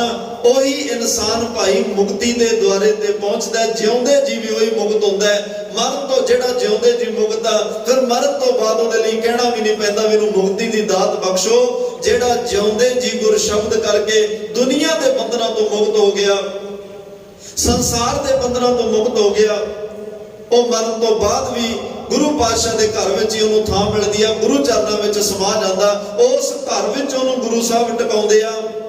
ਨਿਜ ਕਰ ਮਹਿਲ ਪਾਵੋ ਸੁਖ ਸਹਿਜੇ ਬਹੁਰ ਨਾ ਹੋਏਗੋ, ਫੇਰਾ ਨਾਨਕ ਬੱਧਾ ਘਰ ਤਹਾ ਜਿੱਥੇ ਮਿਰਤ ਨਾ ਜਨਮ ਜਰਾ। ਉਸ ਘਰ ਵਿੱਚ ਮਹਾਰਾਜ ਟਿਕਾ ਦਿੰਦੇ ਆ ਜਿੱਥੇ ਜਨਮ ਤੇ ਮੌਤ ਦੀ ਦੁਬਾਰਾ ਗੱਲ ਹੀ ਨਹੀਂ ਹੁੰਦੀ। ਨਾ ਜਨਮ ਤੇ ਨਾ ਮੌਤ। ਅਸਲ ਵਿੱਚ ਜਨਮ ਮੌਤ ਦੀ ਤਾਂ ਨਿਸ਼ਾਨੀ ਹੈ ਨਾ। ਜਿਹਨੂੰ ਜਨਮ ਮਿਲਿਆ ਇਹਦਾ ਮਤਲਬ ਇਹਦੀ ਮੌਤ ਵੀ ਹੋਏਗੀ। ਜੋ ਆਇਆ ਸੋ ਚੱਲ ਸੀ, ਜੋ ਉਪਜਿਓ ਸੋ ਬਿਨਸ ਹੈ। ਪਰ ਉਹ ਅੱਜ ਕਿਆ ਕੱਲ ਮਹਾਰਾਜ ਕਹਿੰਦੇ ਇਹ ਭਾਈ ਸਾਰਾ ਕੁਝ ਹਉਮੈ ਵਸ ਹੈ। ਹਉਮੈ ਦੇ ਵਿੱਚ ਹੀ ਇਨਸਾਨ ਵਾਰ-ਵਾਰ ਆਉਂਦਾ ਤੇ ਜਾਂਦਾ ਹੈ। ਹਉਮੈ ਦੇ ਵਸ ਹੋਇਆ ਇਨਸਾਨ। ਪਰ ਇਹ ਇਨਸਾਨ ਦੀ ਫਿਤਰਤ ਹੈ। ਦੁਨੀਆ ਦੇ ਦਰਖਤ, ਕੁਦਰਤ ਦੇ ਦਰਖਤ, ਜਿੰਨੀ ਦੇਰ ਤੱਕ ਉਹਨਾਂ ਨੂੰ ਕੁਝ ਪ੍ਰਾਪਤ ਨਹੀਂ ਹੁੰਦਾ ਉਹ ਤਾਂ ਨੂੰ ਵੱਧ ਰਹੇ ਆ। ਜਦੋਂ ਪ੍ਰਾਪਤੀ ਹੋਣ ਲੱਗਦੀ ਧਰਤੀ ਵੱਲ ਨੂੰ ਝੁਕਣ ਲੱਗਦੇ ਆ। ਇਨਸਾਨ ਕੋਲ ਜਿੰਨਾ ਚਿਰ ਕੁਝ ਨਹੀਂ ਹੁੰਦਾ ਨਿਮਰਤਾ 'ਚ ਰਹਿੰਦਾ ਹੈ। ਜਦੋਂ ਕੁਝ ਪ੍ਰਾਪਤ ਹੋਵੇ ਤਾਂ ਫਿਰ ਇਹ ਰੱਬ ਨੂੰ ਵੀ ਟੱਬ ਸਮਝਣ ਲੱਗ ਜਾਂਦਾ ਹੈ। ਨਾ ਇਹਨੂੰ ਰੱਬ ਦਿਸਦਾ, ਨਾ ਇਹਨੂੰ ਜੱਗ ਦਿਸਦਾ। ਕਈ ਵਾਰ ਤਾਂ ਹੀ ਮਹਾਰਾਜ ਨੇ ਕਿਹਾ ਮਾਇਆ ਧਾਰੀ ਅਤ ਅੰਨਾ ਬੋਲਾ। ਮਾਇਆ ਧਾਰੀ ਅੰਨਾ ਵੀ ਹੈ ਤੇ ਬੋਲਾ, ਕਿਉਂਕਿ ਦੋ ਹੀ ਤਰੀਕੇ ਨੇ ਗੁਰੂ ਦੇ ਸ਼ਬਦ ਨੂੰ ਅੰਦਰ ਵਸਾਉਣ ਲਈ। ਜਾਂ ਤੁਸੀਂ ਅੱਖਾਂ ਰਾਹੀਂ ਦਰਸ਼ਨ ਕਰਕੇ ਸ਼ਬਦ ਅੰਦਰ ਲਿਜਾ ਸਕਦੇ ਹੋ, ਜਾਂ ਤੁਸੀਂ ਕੰਨਾਂ ਨਾਲ ਸੁਣ ਕੇ ਸ਼ਬਦ ਅੰਦਰ ਲਿਜਾ ਸਕਦੇ ਹੋ। ਅੱਜ ਦਰਬਾਰ ਸਾਹਿਬ ਦੀ ਮਰਿਆਦਾ ਦੇ ਵਿੱਚ ਆਦਿ ਕਾਲ ਤੋਂ ਇੱਕ ਜਿਹੜੇ ਰਾਗੀ ਸਹਿਬਾਨ ਉਹ ਸੂਰਮੇ ਸਿੰਘ ਹੁੰਦੇ ਆ। ਹੁਣ ਉਹਨਾਂ ਨੂੰ ਦਿਸਿਆ ਨਹੀਂ ਪਰ ਸ਼ਬਦ ਸਾਰੇ ਯਾਦ ਨੇ। ਕਿਵੇਂ ਹੋਏ? ਕਿਉਂਕਿ ਕੰਨਾਂ ਰਾਹੀਂ ਸੁਣ ਕੇ ਅੰਦਰ ਵਸਾ ਲਏ। ਜਦ ਕਿ ਸਾਇੰਸ ਇਹ ਕਹਿੰਦੀ ਆ ਅੰਨਾ ਬੋਲਾ ਨਹੀਂ, ਜਿਹੜਾ ਬੋਲਾ ਹੈ ਉਹ ਗੁੰਗਾ ਹੋਏਗਾ। ਜਿਹਨੇ ਸੁਣਿਆ ਕੁਛ ਨਹੀਂ, ਉਹਨੇ ਬੋਲਿਆ ਵੀ ਕੁਛ ਨਹੀਂ। ਪਰ ਗੁਰਮਤ ਅੰਨੇ ਬੋਲੇ ਦੀ ਗੱਲ ਕਰ ਰਹੀ ਆ। ਕਿਉਂਕਿ ਮਾਇਆ ਧਾਰੀ ਬੰਦੇ ਨੂੰ ਨਾ ਅੱਖਾਂ ਨਾਲ ਗੁਰੂ ਨਜ਼ਰ ਆ ਰਿਹਾ ਹੈ ਤੇ ਨਾ ਉਹ ਕੰਨਾਂ ਨਾਲ ਗੁਰੂ ਦਾ ਸ਼ਬਦ ਸੁਣ ਰਿਹਾ ਹੈ। ਸ਼ਬਦ ਨਾ ਸੁਣੀ ਬਹੁ ਰੋੜ ਕਚੋਲਾ। ਉਹਦੇ ਅੰਦਰ ਹੀ ਮਾਇਆ ਨੇ ਇੰਨਾ ਖਲਾਰਾ ਪਾ ਦਿੱਤਾ, ਇੰਨਾ ਸ਼ੋਰ ਸ਼ਰਾਬਾ ਪਾ ਦਿੱਤਾ। ਨਾ ਉਹਨੂੰ ਗੁਰੂ ਆ ਕੇ ਵੀ ਗੁਰੂ ਨਜ਼ਰ ਨਹੀਂ ਆ ਰਿਹਾ। ਇੱਥੇ ਵੀ ਫੋਨ ਨਹੀਂ ਸੁਣ ਰਿਹਾ, ਇੱਥੇ ਵੀ ਉਹਨੂੰ ਕੋਈ ਇੱਧਰ ਖਿੱਚ ਰਿਹਾ, ਕੋਈ ਉੱਧਰ ਖਿੱਚ ਰਿਹਾ। ਇੱਥੇ 2 ਮਿੰਟ ਬਹਿਣਾ ਵੀ ਉਹਨੂੰ ਔਖਾ ਹੋ ਜਾਂਦਾ ਹੈ। ਅੰਦਰ ਇੰਨਾ ਖਲਾਰਾ, ਅੱਧਾ ਘੰਟਾ ਬੈਠਣ ਤੋਂ ਬਾਅਦ ਵੀ ਉਹਨੂੰ ਯਾਦ ਨਹੀਂ ਹੁੰਦਾ ਸ਼ਬਦ ਕੀ ਸੁਣ ਕੇ ਆਇਆ। ਅੱਧਾ ਪੌਣਾ ਘੰਟਾ ਖੜਨ ਬੈਠਣ ਤੋਂ ਬਾਅਦ ਵੀ ਉਹਦੇ ਮਨ ਵਿੱਚ ਇਹ ਗੱਲ ਨਹੀਂ, ਜ਼ਿਹਨ ਵਿੱਚ ਇਹ ਯਾਦ ਨਹੀਂ ਹੁੰਦਾ ਕਿ ਮੈਂ ਸ਼ਬਦ ਕੀ ਸੁਣ ਕੇ ਆਇਆ। ਜਿਹੜੇ ਫੋਨ ਆ ਰਹੇ ਨੇ, ਜਿਹੜੇ ਸੁਨੇਹੇ ਕੰਨਾਂ ਵਿੱਚ ਲੋਕ ਦੇ ਰਹੇ, ਉਹੀ ਯਾਦ ਨੇ। ਗੁਰੂ ਕੋਲੇ ਬੈਠਣ ਤੋਂ ਬਾਅਦ ਗੁਰੂ ਦਾ ਇੱਕ ਵੀ ਬਚਨ ਯਾਦ ਨਹੀਂ ਰਹਿੰਦਾ। ਤਾਂ ਇਸ ਲਈ ਮਹਾਰਾਜ ਸਾਹਿਬ ਕਹਿੰਦੇ ਆ ਭਾਈ ਮਾਇਆ ਦਾ ਹੰਕਾਰ ਨਹੀਂ ਕਰਨਾ। ਤੇ ਜਿਹੜੇ ਗੁਰੂ ਦੇ ਚਰਨਾਂ ਨਾਲ ਜੁੜ ਜਾਣ ਉਹਨੂੰ ਗੁਰੂ ਮਾਇਆ ਦਾ ਹੰਕਾਰ ਨਹੀਂ ਕਰਨ ਦਿੰਦਾ। ਉਹ ਗੁਰੂ ਦੀਆਂ ਦਾਤਾਂ ਨਾਲ ਨਹੀਂ, ਉਹ ਦਾਤੇ ਨਾਲ ਜੁੜਦਾ। ਇੱਕ ਮੈਂ ਗਾਥਾ ਪੜ੍ਹੀ, ਇੱਕ ਮਾਤਾ ਕੋਲ ਉਹਦਾ ਇੱਕੋ ਇੱਕ ਪੁੱਤ ਹੈ। ਉਹਦਾ ਪਤੀ ਚੜ੍ਹਾਈ ਕਰ ਗਿਆ ਤਾਂ ਪੁੱਤ ਤੇ ਆਸਾਂ ਬੜੀਆਂ ਵੱਧ ਗਈਆਂ। ਪੁੱਤ ਵੀ ਚੰਗਾ ਲਾਇਕ ਨਿਕਲਿਆ। ਮਾਤਾ ਪਿਤਾ ਦੇ ਪਾਏ ਪੂਰਨਿਆਂ ਤੇ ਚੱਲਦੇ ਹੋਏ ਨਿਮਰਤਾ ਇੰਨੀ ਸੀ, ਇੰਨਾ ਪਿਆਰ ਦੇ ਵਿੱਚ ਰਹਿੰਦਾ ਸੀ। ਹਰ ਇੱਕ ਨੂੰ ਐਡੀ ਮਿੱਠੀ ਪਿਆਰੀ ਬੋਲੀ ਬੋਲਣੀ ਤੇ ਉਹਦੀ ਮਿੱਠੀ ਜ਼ੁਬਾਨ, ਮਿੱਠੀ ਬੋਲੀ, ਨਿਮਰਤਾ ਨੇ ਇੱਕ ਦਿਨ ਵਪਾਰ ਦੇ ਵਿੱਚ ਵਾਧਾ ਹੋਇਆ, ਕਾਰੋਬਾਰ ਵਿੱਚ ਵਾਧਾ ਹੋਇਆ, ਜ਼ਿੰਦਗੀ ਦੀਆਂ ਬੁਲੰਦੀਆਂ ਨੂੰ ਛੂ ਗਿਆ। ਪਰ ਜਦੋਂ ਮਾਇਆ ਆ ਜਾਏ, ਮਾਇਆ ਕਦੇ ਇਕੱਲੀ ਨਹੀਂ ਆਉਂਦੀ, ਇਹ ਬੜਾ ਕੁਝ ਆਪਣੇ ਨਾਲ ਲੈ ਕੇ ਆਉਂਦੀ ਆ। ਪੈਸਾ ਕਦੇ ਇਕੱਲਾ ਨਹੀਂ ਆਉਂਦਾ, ਇਹ ਦੁੱਖ ਦਲਿੱਦਰ ਪਤਾ ਨਹੀਂ ਕਿੰਨਾ ਕੁਝ ਨਾਲ ਲੈ ਕੇ ਆਉਂਦਾ ਹੈ। ਮਾਇਆ ਜਦੋਂ ਆਵੇ ਹੰਕਾਰ ਵੀ ਨਾਲ ਆ ਜਾਂਦਾ ਹੈ। ਅੱਜ ਉਹ ਇੰਨਾ ਕੁ ਬੁਲੰਦੀਆਂ ਤੇ ਛੂ ਗਿਆ, ਜਿਹੜੀ ਜ਼ੁਬਾਨ ਹਰ ਇੱਕ ਨੂੰ ਮਿੱਠਾ ਬੋਲਦੀ ਸੀ ਅੱਜ ਕੌੜਾ ਬੋਲਣ ਲੱਗ ਪਈ। ਜਿਹੜੀ ਹਰ ਇੱਕ ਜ਼ੁਬਾਨ ਪੁੱਛ ਕੇ ਗੱਲ ਕਰਦੀ ਸੀ ਅੱਜ ਉਹ ਮੱਤਾਂ ਦੇਣ ਲੱਗ ਪਈ। ਜਿਹੜੀ ਜ਼ੁਬਾਨ ਹਰ ਵੇਲੇ ਮਾਂ ਮਾਂ ਕਰਦੀ ਸੀ ਅੱਜ ਉਹ ਮਾਂ ਨੂੰ ਕਹਿ ਰਿਹਾ ਵੀ ਚੁੱਪ ਕਰਕੇ ਬੈਠ ਜਾ, ਮੈਨੂੰ ਪਤਾ ਹੈ ਸਾਰਾ ਕੁਝ। ਅੱਜ ਮਾਇਆ ਨੇ ਇੰਨੀ ਮੱਤ ਮਾਰ ਦਿੱਤੀ। ਮਾਂ ਨੇ ਕਿਹਾ ਵੀ ਮੇਰਾ ਪੁੱਤ ਹੈ, ਅੱਜ ਬਰਬਾਦੀ ਦੇ ਰਾਹ ਤੁਰ ਪਿਆ ਵੀ ਹੰਕਾਰ ਦੇ ਵਸ ਹੋਇਆ ਬਹੁਤਾ ਲੰਬਾ ਸਮਾਂ ਨਹੀਂ ਚੱਲਿਆ ਜਾ ਸਕਦਾ। ਜਿੰਨਾ ਕੁਛ ਮਰਜ਼ੀ ਇਨਸਾਨ ਕੋਲ ਹੋਵੇ, ਜੇ ਹੰਕਾਰ ਦਾ ਬੀਜ ਬੋਇਆ ਗਿਆ ਨਾ, ਹੰਕਾਰ ਜੇ ਵੱਧ ਗਿਆ, ਫੈਲ ਗਿਆ, ਫੁੱਲ ਗਿਆ ਅੰਦਰ, ਇਹ ਫਿਰ ਦੇਖਦਿਆਂ ਸਭ ਕੁਝ ਬਰਬਾਦ ਕਰ ਦਿੰਦਾ ਹੈ। ਇਹ ਰਾਜ ਭਾਗ ਨਹੀਂ ਕੋਲ ਰਹਿਣ ਦਿੰਦਾ, ਇਹ ਚੌਧਰ ਨਹੀਂ ਕੋਲ ਰਹਿਣ ਦਿੰਦਾ, ਇਹ ਘਰ ਵਿੱਚ ਸੁਖ ਸ਼ਾਂਤੀ ਨਹੀਂ ਰਹਿਣ ਦਿੰਦਾ, ਇਹ ਘਰ ਦੇ ਵਿੱਚ ਇਕਾਗਰਤਾ ਜਿਹੜਾ ਆਪਸੀ ਮਿਲਵਰਤਨ ਹੈ ਉਹ ਨਹੀਂ ਰਹਿਣ ਦਿੰਦਾ, ਸਮਾਜ ਨਾਲੋਂ ਰਿਸ਼ਤੇ ਤੋੜ ਲੈਂਦਾ। ਜਦੋਂ ਹਉਮੈ ਨੇ ਇਹ ਦੀਵਾਰ ਖਿੱਚ ਦਿੱਤੀ ਕਿ ਮੈਂ ਸਭ ਤੋਂ ਵੱਡਾ ਤੇ ਸਭ ਤੋਂ ਚੰਗਾ, ਮਾਂ ਨੇ ਨਾ ਇੱਕ ਦਿਨ ਟੋਆ ਪੱਟ ਕੇ ਗੋਲ ਪੰਗੂੜਾ ਡਾਲਿਆ। ਇਹ ਤੁਰਨ ਲੱਗਿਆ ਨੇ ਪੁੱਛਿਆ, ਮਾਂ ਇਹ ਕੀ ਟੋਆ ਕਿਉਂ ਪੁੱਟਿਆ ਤੇ ਆ ਪੰਗੂੜਾ? ਕਹਿਣ ਲੱਗੀ, ਮੈਂ ਤਾਂ ਇੰਨਾ ਕੀ ਸੋਚ ਰਹੀ ਸੀ ਅੱਜ ਉਹ ਦਿਨਾਂ ਨੂੰ ਕਿ ਇਨਸਾਨ ਆ ਪੰਗੂੜੇ ਤੋਂ ਜ਼ਿੰਦਗੀ ਸ਼ੁਰੂ ਕਰਕੇ ਆ ਟੋਏ ਆ ਕਬਰ ਵਿੱਚ ਦਫਨਾਇਆ ਜਾਂਦਾ। ਇੱਕ ਦਿਨ ਵਿੱਚ ਵਿਚਾਲੇ 4 ਦਿਨਾਂ ਦਾ ਸਫ਼ਰ ਹੈ। ਪੰਗੂੜੇ ਤੇ ਜਦੋਂ ਪਿਆ ਹੁੰਦਾ ਇਨਸਾਨ, ਉਦੋਂ ਵੀ ਉਹ ਬੇਵਸ ਹੁੰਦਾ, ਨੱਕ ਤੇ ਬੈਠੀ ਮੱਖੀ ਨਹੀਂ ਉਠਾ ਸਕਦਾ, ਤੇ ਜਦੋਂ ਕਬਰ ਦੇ ਵਿੱਚ ਪਿਆ ਹੁੰਦਾ ਉਦੋਂ ਵੀ ਬੇਵਸ ਹੁੰਦਾ, ਜਿਹੜੇ ਕੀੜੇ ਮਾਸ ਨੋਚ ਖਾ ਰਿਹਾ ਉਹਨਾਂ ਨੂੰ ਨਹੀਂ ਹਟਾ ਸਕਦਾ। ਆਹ ਇਨਸਾਨ ਦੀ ਫਿਤਰਤ ਹੈ। ਪਰ ਉਹ ਵਿੱਚ ਵਿਚਾਲੇ ਇੰਨਾ ਹੰਕਾਰ ਵਸ ਹੋ ਜਾਂਦਾ, ਉਹ ਕਹਿੰਦਾ ਮੇਰੇ ਵਰਗਾ ਹੈ ਹੀ ਕੋਈ ਨਹੀਂ। ਅੱਜ ਮਾਂ ਆਪਣੇ ਬੱਚੇ ਨੂੰ ਇੱਕ ਸਿੱਖਿਆ ਦੇ ਰਹੀ ਹੈ, ਪੁੱਤਰਾ ਤੂੰ ਆ ਪੰਗੂੜੇ ਤੋਂ ਸ਼ੁਰੂ ਹੋਇਆ, ਇੱਕ ਦਿਨ ਆ ਕਬਰ ਦੇ ਵਿੱਚ ਸਮਾ ਜਾਣਾ ਹੈ। ਇਹੋ ਜੇ ਲੋਕਾਂ ਨੂੰ ਹੰਕਾਰ ਵਿੱਚ ਬੋਲ ਨਾ ਬੋਲ, ਲੋਕਾਂ ਨਾਲ ਇੰਨਾ ਹੰਕਾਰ ਵਸ ਹੋ ਕੇ ਰਿਸ਼ਤੇ ਨਾ ਵਿਗਾੜ, ਤਾਂ ਕਿ ਕੱਲ ਤੇਰੀ ਅਰਥੀ ਨੂੰ ਕੋਈ ਮੋਢਾ ਲਾਉਣ ਵਾਲਾ ਨਾ ਰਵੇ। ਇਹ ਹਉਮੈ ਹੰਕਾਰ ਦੇ ਪੱਟੇ ਹੋਏ, ਇਹਨਾਂ ਨੂੰ ਨਾ ਲੋਕ ਵਿੱਚ ਢੋਈ, ਨਾ ਪਰਲੋਕ ਵਿੱਚ ਢੋਈ, ਨਾ ਸਮਾਜ ਮੂੰਹ ਲਾਉਂਦਾ ਤੇ ਨਾ ਗੁਰੂ ਕੋਲੇ ਹਰ ਜੀਉ ਹੰਕਾਰ ਨਾ ਭਾਵੇ। ਵੇਦ ਕੂਕ ਸੁਣਾਵੇ, ਇਹ ਪਦਾਰਥ ਤਾਂ ਆਉਂਦੇ ਜਾਂਦੇ ਰਹਿੰਦੇ ਆ, ਮਾਇਆ ਤਾਂ ਆਉਂਦੀ ਜਾਂਦੀ ਰਹਿੰਦੀ ਆ, ਪਰ ਜਿਹੜੇ ਰਿਸ਼ਤੇ ਬੰਦਾ ਗਵਾ ਲੈਂਦਾ ਉਹ ਦੁਬਾਰੇ ਨਹੀਂ ਮਿਲਦੇ, ਗੁਰੂ ਦੀ ਬਖਸ਼ਿਸ਼ ਦੁਬਾਰਾ ਨਹੀਂ ਮਿਲਦੀ। ਅੱਜ ਉਸ ਬੱਚੇ ਨੇ ਆਪਣੇ ਮਾਂ ਦੇ ਚਰਨਾਂ ਨੂੰ ਹੱਥ ਲਾ ਕੇ ਕਿਹਾ, ਮਾਂ ਤੇਰਾ ਜਿੰਨਾ ਸ਼ੁਕਰ ਕਰਾਂ ਉਨਾ ਥੋੜਾ ਹੈ, ਕਿਉਂਕਿ ਮੇਰੀ ਜ਼ਿੰਦਗੀ ਨੂੰ ਬਰਬਾਦੀ ਦੇ ਰਾਹ ਤੁਰਿਆ ਜਾਂਦਿਆਂ ਅੱਜ ਤੂੰ ਨਿੱਕੀ ਜੀ ਗੱਲ ਤੋਂ ਵੱਡਾ ਉਪਦੇਸ਼ ਦੇ ਕੇ ਮੈਨੂੰ ਫਿਰ ਆਪਣੇ ਜ਼ਿੰਦਗੀ ਦੇ ਸਹੀ ਮੁਕਾਮ ਵੱਲ ਨੂੰ ਤੋਰ ਦਿੱਤਾ ਹੈ। ਉਹ ਕਹਿੰਦੀ ਹੈ, ਜਿਹਨੇ ਦਾਤਾਂ ਦਿੱਤੀਆਂ, ਪਦਾਰਥ ਦਿੱਤੇ, ਉਸ ਰੱਬ ਦਾ ਧੰਨਵਾਦ ਕਰ। ਇਹ ਮਾਇਆ ਤੇ ਹੰਕਾਰ ਨਾ ਕਰ, ਆਪਣੇ ਆਪ ਤੇ ਹੰਕਾਰ ਨਾ ਕਰ।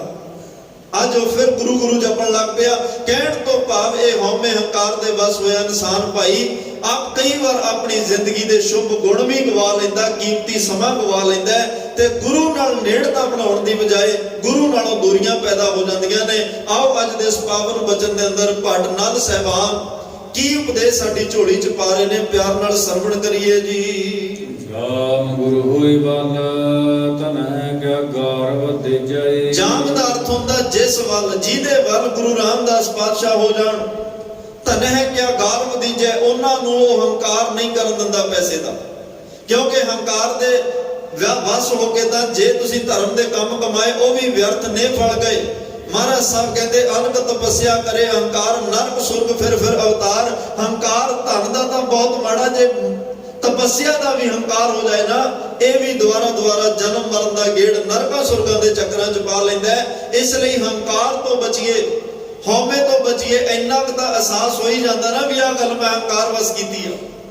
ਕਿਸੇ ਨੂੰ ਉੱਚਾ ਨੀਵਾਂ ਜਦੋਂ ਬੋਲਦੇ ਆ ਉਦੋਂ ਹੰਕਾਰ ਹੀ ਤਾਂ ਬੁਲਾਉਂਦਾ ਨਾ। ਜੇ ਪਤਾ ਲੱਗ ਜਾਏ ਵੀ ਗਲਤ ਹੋ ਗਿਆ, ਉਸੇ ਵੇਲੇ ਅੰਦਰ ਆਤਮੇ ਗੁਰੂ ਤੋਂ ਹੱਥ ਜੋੜ ਕੇ ਮਾਫੀ ਮੰਗ ਲਓ, ਪਾਤਸ਼ਾਹ ਮਾੜਾ ਕਰਮ ਕੋਈ ਅੱਗੇ ਆਇਆ, ਅਸੀਂ ਆਪਣੀ ਔਕਾਤ ਭੁੱਲ ਗਏ, ਕਿਰਪਾ ਕਰ ਸਾਨੂੰ ਚਰਨਾਂ ਨਾਲ ਜੋੜ, ਸਾਨੂੰ ਨਿਮਰਤਾ ਦੇ ਬੋਲ ਬੋਲਣੇ ਸਿਖਾ ਦੇ, ਸਾਨੂੰ ਉਹ ਗੁਰੂ ਨਾਨਕ ਸਾਹਿਬ ਵਰਗੀ ਨਿਮਰਤਾ ਬਖਸ਼ ਦੇ। ਜੀਵਨ ਕਾਜੀ ਲੱਤਾਂ ਮਾਰ ਰਿਹਾ ਹੈ, ਗੁਰੂ ਨਾਨਕ ਸਾਹਿਬ ਹੱਥ ਜੋੜ ਕੇ ਕਹਿ ਰਿਹਾ, ਕਾਜੀ ਸਾਹਿਬ ਲੱਤਾਂ ਕਿਉਂ ਮਾਰਦੇ ਹੋ? ਮੈਂ ਤਾਂ ਗੱਲ ਕਰਨ ਵਾਸਤੇ ਆਇਆ, ਮੈਂ ਤਾਂ ਤੁਹਾਡੇ ਨਾਲ ਪਿਆਰ ਨਾਲ ਗੱਲ ਕਰਨ ਵਾਸਤੇ ਆਇਆ। ਲੱਤਾਂ ਦੇ ਜਵਾਬ ਲੱਤਾਂ ਨਾਲ ਨਹੀਂ ਦਿੱਤੇ। ਧੰਨ ਗੁਰੂ ਨਾਨਕ ਸਾਹਿਬ ਨੇ ਮਿੱਠੇ ਪਿਆਰੇ ਬਚਨ ਇਹੋ ਜਿਹੇ ਬੋਲੇ, ਅਖੀਰੋਂ ਕਾਜੀ ਮੁਲਾਣਿਆਂ ਨੂੰ ਝੁਕਣਾ ਪਿਆ। ਖੈਰ, ਜਿਹੜੇ ਗੁਰੂ ਰਾਮਦਾਸ ਮਹਾਰਾਜ ਦੇ ਚਰਨਾਂ ਨਾਲ ਜੁੜਦੇ ਆ, ਮਹਾਰਾਜ ਭਾਈ ਉਹਨਾਂ ਦੇ ਹਿਰਦਿਆਂ ਵਿੱਚ ਕਦੇ ਵੀ ਧਨ ਦਾ ਹੰਕਾਰ ਨਹੀਂ ਪੈਦਾ ਹੋਣ ਦਿੰਦੇ। ਔਰ ਜਿਹੜੇ ਗੁਰੂ ਰਾਮਦਾਸ ਮਹਾਰਾਜ ਦੇ ਚਰਨਾਂ ਨਾਲ ਜੁੜ ਗਏ, ਉਹਨਾਂ ਦੇ ਹਿਰਦਿਆਂ ਵਿੱਚ ਕਦੇ ਗੁਰੂ ਦੇ ਉੱਪਰ ਮਾਣ ਕਰਨ ਤੋਂ ਬਿਨਾਂ ਕਿਸੇ ਹੋਰ ਚੀਜ਼ ਦਾ ਮਨ ਵਿੱਚ ਹੰਕਾਰ ਤੇ ਮਾਣ ਪੈਦਾ ਨਹੀਂ ਹੁੰਦਾ ਜੀ। ਜਾਮ ਗੁਰੂ ਹੋਏ ਵੱਲ ਲੱਖ ਬਾਹੀ ਕਿਆ ਕੀਜੈ।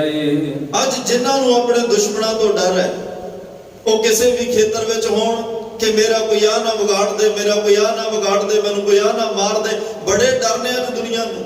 ਹਾਲਾਤ ਅੱਜ ਆਪਾਂ ਵੇਖ ਰਹੇ ਹਾਂ ਦੁਨੀਆ ਤੇ ਕਿਹੋ ਜਿਹੇ ਬਣਦੇ ਜਾ ਰਹੇ ਆ, ਪਰ ਮਹਾਰਾਜ ਕਹਿੰਦੇ ਜਿਹਦੇ ਵੱਲ ਧੰਨ ਗੁਰੂ ਰਾਮਦਾਸ ਪਾਤਸ਼ਾਹ ਹੋਣ, ਲੱਖ ਬਾਹੇ ਕਿਆ ਕੀਜੇ, ਉਹਨਾਂ ਦੇ ਲੱਖਾਂ ਦੁਸ਼ਮਣ ਵੀ ਵਾਲ ਵਿੰਗਾ ਨਹੀਂ ਕਰ ਸਕਦੇ। ਵਿੱਚ ਕਰਤਾ ਪੁਰਖ ਖਲੋਆ ਵਾਲ ਨਾ ਵਿੰਗਾ ਹੋਆ, ਸਮਰੱਥ ਗੁਰੂ ਸਿਰ ਹੱਥ ਧਰਿਓ, ਗੁਰ ਕੀਨੀ ਕਿਰਪਾ ਹਰ ਨਾਮ ਦਿਓ।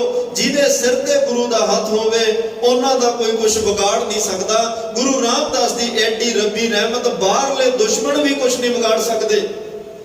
ਤੇ ਜਿਹੜੇ ਅੰਦਰ ਕਾਮ ਕ੍ਰੋਧ ਲੋਭ ਓੰਕਾਰ ਇਹ ਦੁਸ਼ਮਣ ਬੈਠੇ ਆ, ਇਹਨਾਂ ਦਾ ਪਰਿਵਾਰ ਜਿਹੜਾ ਆਸਾ ਤ੍ਰਿਸ਼ਨਾ ਵਾਸ਼ਨਾਵਾਂ ਇਹ ਦੁਸ਼ਮਣ ਅੰਦਰ ਬੈਠੀਆਂ, ਇਹ ਸਾਡੇ ਸ਼ੁਭ ਗੁਣਾਂ ਨੂੰ ਦਿਨ ਰਾਤ ਲੁੱਟ ਰਹੇ ਆ, ਸਾਨੂੰ ਉਜਾੜੇ ਵੱਲ ਤੋਰ ਰਹੇ ਆ।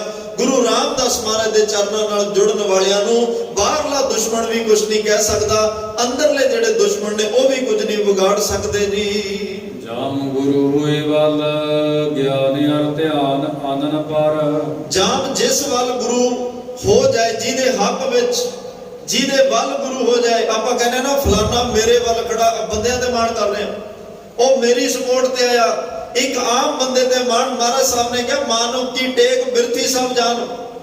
ਬੰਦੇ ਦੀ ਟੇਕ ਭਾਈ ਝੂਠੀ ਹੈ। ਗੁਰੂ ਅਰਜਨ ਦੇਵ ਪਾਤਸ਼ਾਹ ਜਦੋਂ ਸੁਲੇਹੀ ਖਾਨ ਚੜ ਕੇ ਆ ਰਿਹਾ, ਸਿੱਖਾਂ ਨੇ ਕਿਹਾ ਮਹਾਰਾਜ ਉਹ ਫੌਜ ਲੈ ਕੇ ਆ ਰਿਹਾ, ਆਪਾਂ ਵੀ ਕੋਈ ਤਿਆਰੀ ਕਰੀਏ। ਮਹਾਰਾਜ ਕਹਿੰਦੇ ਕੀ ਤਿਆਰੀ ਹੋਣੀ ਚਾਹੀਦੀ ਆ? ਕਹਿੰਦੇ ਪ੍ਰਥਮੇ ਮਤਾ ਜੇ ਪੱਤਰੀ ਚਲਾਓ, ਕੋਈ ਚਿੱਠੀ ਪੱਤਰ ਲਿਖੋ ਵੀ ਗੱਲ ਹੀ ਬਾਤੀ ਕੋਈ ਹੱਲ ਹੋ ਜਾਏ। ਦੁਤੀਏ ਮਤਾ ਦੋਏ ਮਾਰਗ ਪਹੁੰਚਾਓ, ਜਾਂ 2-4 ਮੁਤਵਰ ਸਿੱਖਾਂ ਨੂੰ, ਬਾਬਾ ਬੁੱਢਾ ਸਾਹਿਬ ਵਰਗਿਆਂ ਨੂੰ ਭੇਜੋ, ਭਾਈ ਗੁਰਦਾਸ ਵਰਗਿਆਂ ਨੂੰ ਭੇਜੋ, ਉਹਦੇ ਨਾਲ ਬੈਠ ਕੇ ਗੱਲ ਕਰ ਲੈਣ, ਝਗੜਾ ਨਾ ਹੋਵੇ।